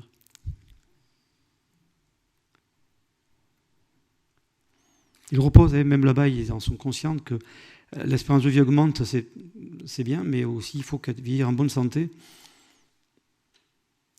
Parce qu'en fait, c'est pareil, nous sommes tous confrontés enfin, autant que faire se peut, à vieillir, et puis on ira tous au même endroit, mais autant que ça soit dans des conditions relativement correctes pour tout le monde.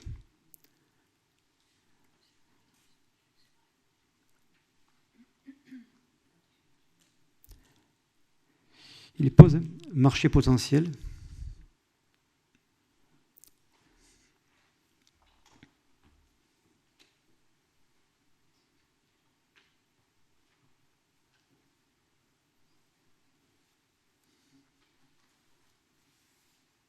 C'est bon ?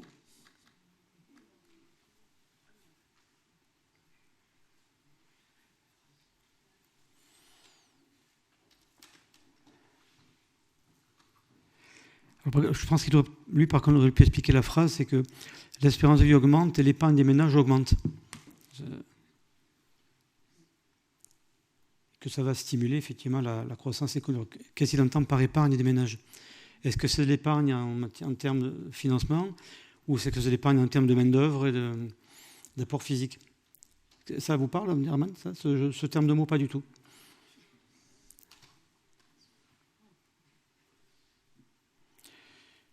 Quelques solutions proposées, donc secteur médical. Tout le reste, bon, après, c'est du... On s'aperçoit, quels que soient les continents, je crois qu'on est tous confrontés à la même problématique. Dépistage des seniors. Et c'est vrai que c'est bien de faire le point recenser les pathologies. Mais si on peut arriver à dépister et anticiper la perte d'autonomie, tout le monde aura à y gagner, que ce soit sur un plan santé et essentiellement sur un plan économique. Alors, pour rebondir aussi sur ce que disait tout à l'heure Huguette, il y a le centre de gérontologique à Libreville, mais il n'y a pas de gériatre en fait au Congo. Et contrairement au Burkina, où il y en a 3 ou 4 qui ont été formés en France et qui pour l'instant tournent en rond ici, et certains encore en France, enfin, au Burkina, et certains sont encore en France en fin de formation, se posent encore la question, est-ce que je rentre au pays? Et s'il n'y a pas de débouché, on en parlait il n'y a pas longtemps en off, c'est pas simple. Parce qu'ils sont formés en fait à la gériatrie européenne, donc française, qui est une gériatrie qui est performante. Et malheureusement, les moyens pour l'instant ne sont pas en place. Je parle sous le contrôle de notre ami burkinabé. Pas de souci. Pas de souci, je sais, mais je sais qu'ils m'entendent. J'assume. Après, il y a quand même des propositions d'activités pour arriver à occuper tout le monde, dotation des seniors aux animaux de la basse-cour. Nous, on n'a pas ça, effectivement, en termes de dotation, mais il faut vraiment avec les possibilités locales, l'ambiance locale et le logement décent. La problématique, elle est la même aussi chez nous, parce qu'à là-bas non plus, il n'y a pas de maison de retraite tant qu'on se l'imagine ici. Même s'il y a des hospices au Burkina, il m'a envoyé une fois des photos d'hospices à Kinshasa, où on dépose, c'est le mot, on dépose les vieillards abandonnés, sans ressources, les enfants ne pas s'en occuper, on les dépose là. C'est en Afrique. Désolé de casser le tableau idyllique que vous aviez peut-être au départ, soit peut-être certains qui connaissent déjà le continent. Il y a des projets intéressants là-bas aussi. C'est vrai qu'il faudrait être partout, mais ça va être compliqué de se multiplier.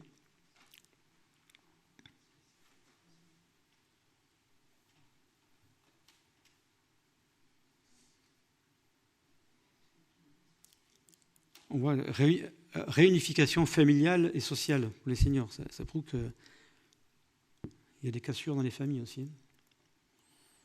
Aliments bio, je pense qu'il y a quelqu'un qui va être sensibilisé à ce mot ici.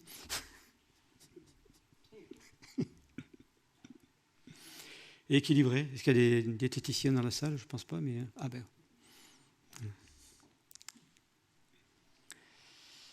Après, effectivement, ce qui manque de formation de qualité pour les animateurs, ça rejoint un peu ce qu'avait dit Huguette. Je crois qu'il faut des formateurs partout et des gens formés.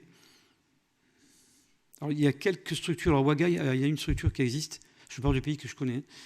L'auxiliaire qui forme des auxiliaires de vie, des nounous, des aides-soignants.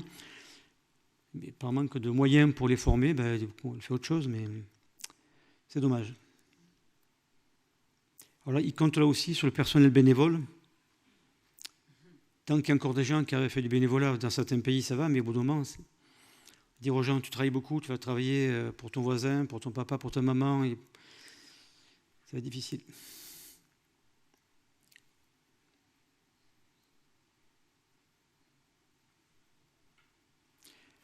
Voilà. Bon, désolé, je ne pourrais pas répondre aux questions, que je ne suis pas...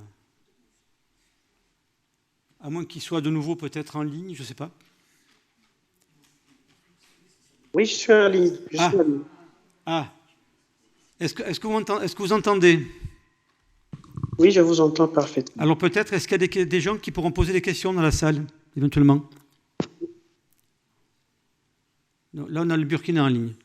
On n'a plus le Congo.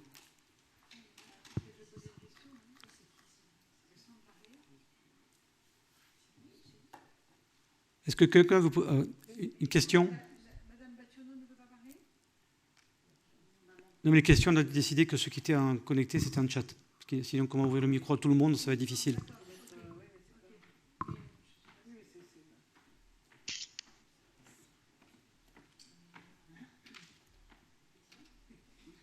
Je crois qu'il y a une question là-haut. Non? Bon, pas de question pour Augustin?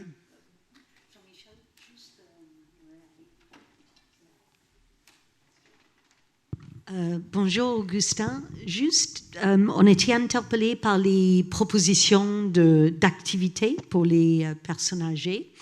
On a vu jardin partagé, jardin familial. On a vu la provision d'animaux, de basse-cour, etc. Est-ce que vous pouvez nous en dire un petit peu plus? Parce qu'il y a beaucoup de similarités, finalement, avec ce qu'on peut développer ici dans nos villes. Merci. Oui, effectivement.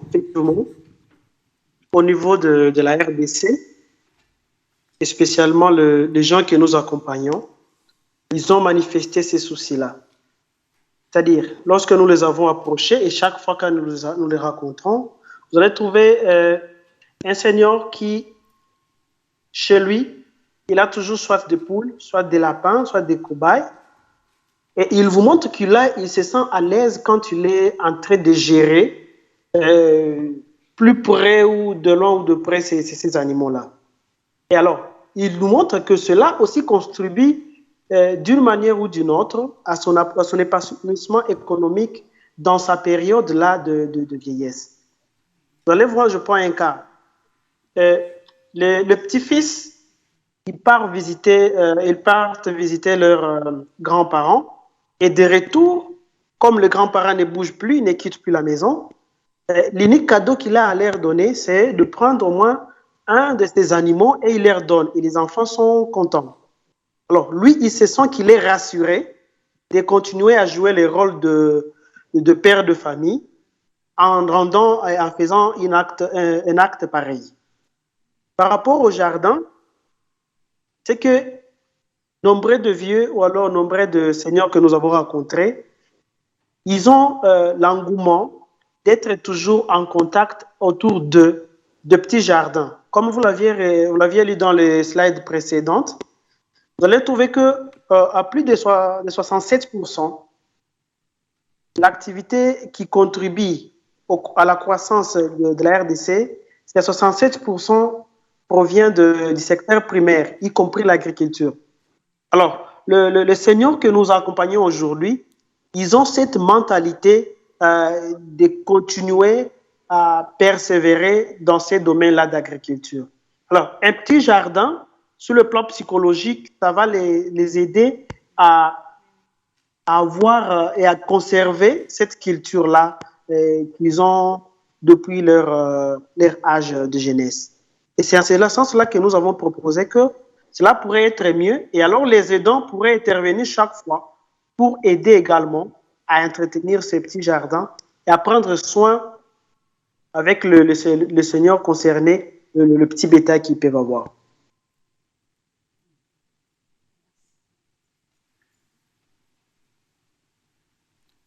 Autre question?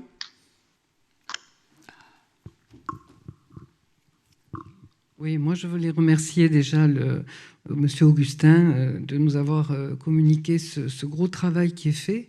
Et ce qui m'a beaucoup plu, c'est justement, ce sont les propositions.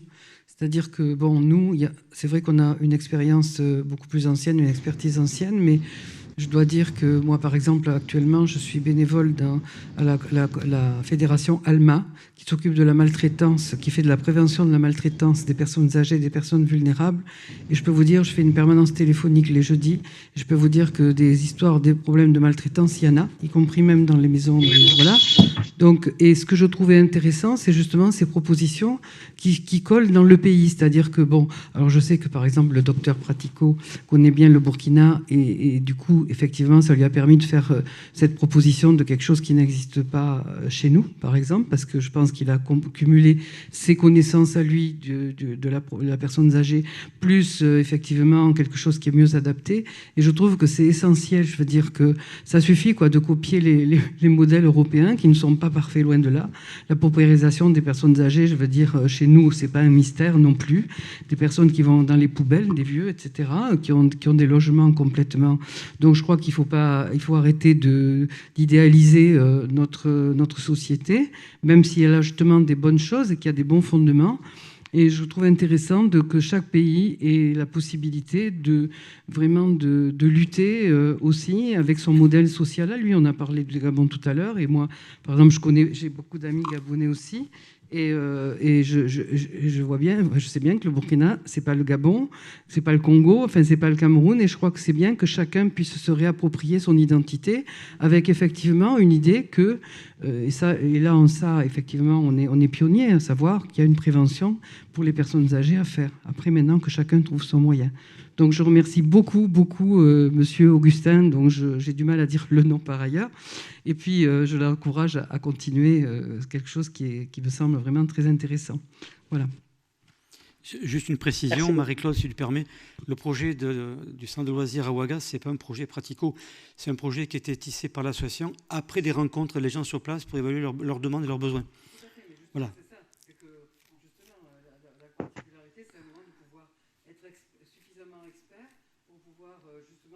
D'accord. Comme tu dis, il n'est pas question de transposer le modèle français du médico-social sur place, parce que sinon on va se planter encore. Une autre question ou une remarque? Toujours là, Augustin? Oui, je suis là. Parfait. Merci beaucoup, monsieur, de cet exposé. C'est très intéressant. Et je voulais faire un parallèle avec, par exemple, la situation au Burkina Faso, parce que vous êtes un pays en guerre. Est-ce que je peux dire ça? Est-ce que vous me permettez de dire que, quand même, il y a des conflits très, très importants et récurrents, et que, par conséquent, la personne âgée, elle est doublement frappée par cette situation, n'est-ce pas? Et donc, c'est vrai qu'au niveau gouvernemental, ça doit être assez compliqué déjà de gérer la situation, donc au niveau associatif aussi.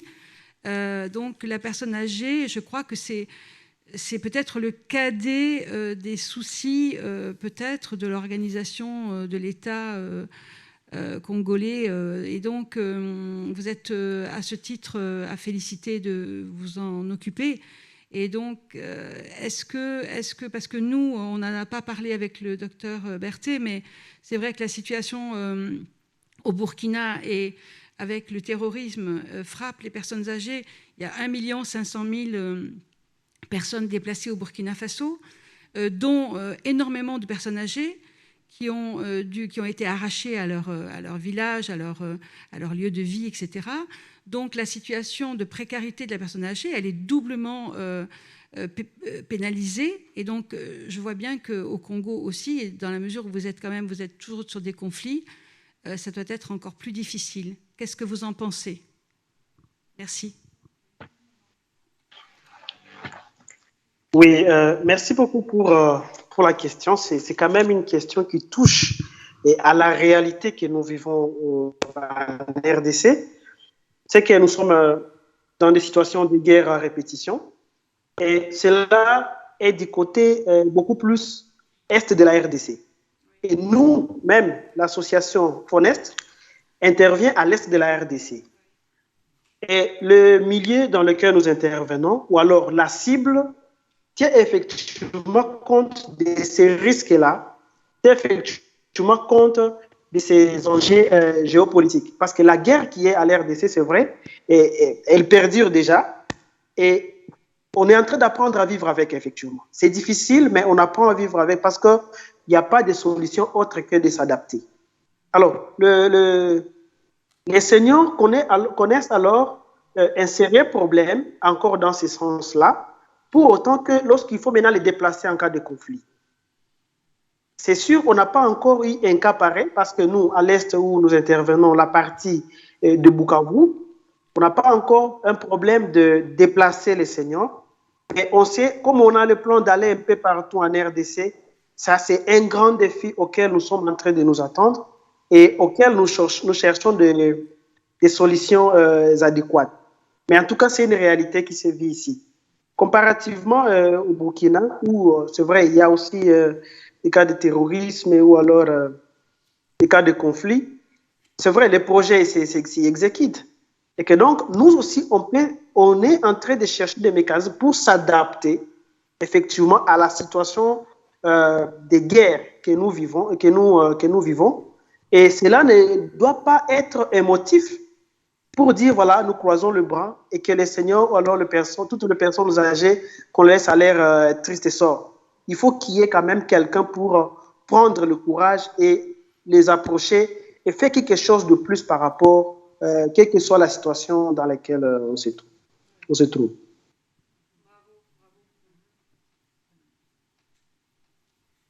Merci. D'autres questions ou interventions? Bon, on va pouvoir conclure, si vous permettez.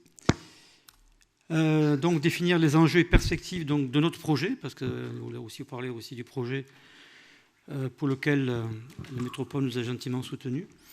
Alors, la photo que vous voyez, c'est un détail de l'assistance qui était présente lors de l'inauguration du centre de loisirs à Ouaga, le 22 février 2020. Donc, on fait un constat, les enjeux et les perspectives, bien sûr, à venir. Le constat, on l'a vu, de toute façon, quoi qu'il en soit, au travers de toutes les interventions, le nombre de personnes âgées augmente de façon significative. D'abord, il n'y a pas que chez nous. Donc, les sociétés évoluent et l'accompagnement des vieux devient moins facile, quoi qu'il en soit, même en fonction de l'évolution des sociétés africaines. L'avancée en âge fait le lien de la perte de l'autonomie, ça a été dit. Et en fait, il y a ce qu'on appelle les maisons de retraite ou le d'hébergement en Afrique. Alors, ça, c'est pas encore la volonté de tout le monde, sauf effectivement alors, en Afrique du Nord. Je crois qu'il y a au Tunisie et Maroc, il y a quelques maisons de retraite qui existent, mais qui sont fréquentées essentiellement par des Européens. Parce que pour le même prix de journée d'ici, vous avez une aide-soignante par personne. C'est confortable quand même. Alors qu'à EHPAD, malheureusement, d'abord, il n'y en a même plus une pour 5 actuellement, ce qui est dommage. Bref. Alors la photo, effectivement, c'est à Kinshasa, l'hospice Saint-Pierre, qui accueille les personnes âgées démunies, déshéritées, sans ressources, sans famille. Hélas. Les enjeux, dont on l'a vu, donc l'orientation, quel qu'il en soit, dans tous les pays africains, et même chez nous aussi, c'est le maintien à domicile. Donc il faut une organisation adaptée, avec des aidants formés et sensibilisés. Ça rejoint le projet du GAT Abesolo au Gabon. Un environnement sécurisé pour que les gens puissent rester à la maison. Il faut quand même qu'il y ait tout qui est hors danger, donc exploration d'écothérapeute, architecte, peut-être aussi diététique, c'est important de bien manger. Ouf, je l'ai échappé belle. Et il faudra bien sûr, mais ça ne nous appartient pas, une réglementation sociale dans chaque pays qui devrait censée être évoluée. Donc alors, une vraie coopération envisagée, effectivement, dans notre territoire et le continent africain, dans ce secteur d'activité qui est chez nous toujours en cours de mutation malgré tout. Et je proposais un partenariat gagnant-gagnant, tant sur le plan technique humaniste, c'est-à-dire apprendre à être avec les anciens.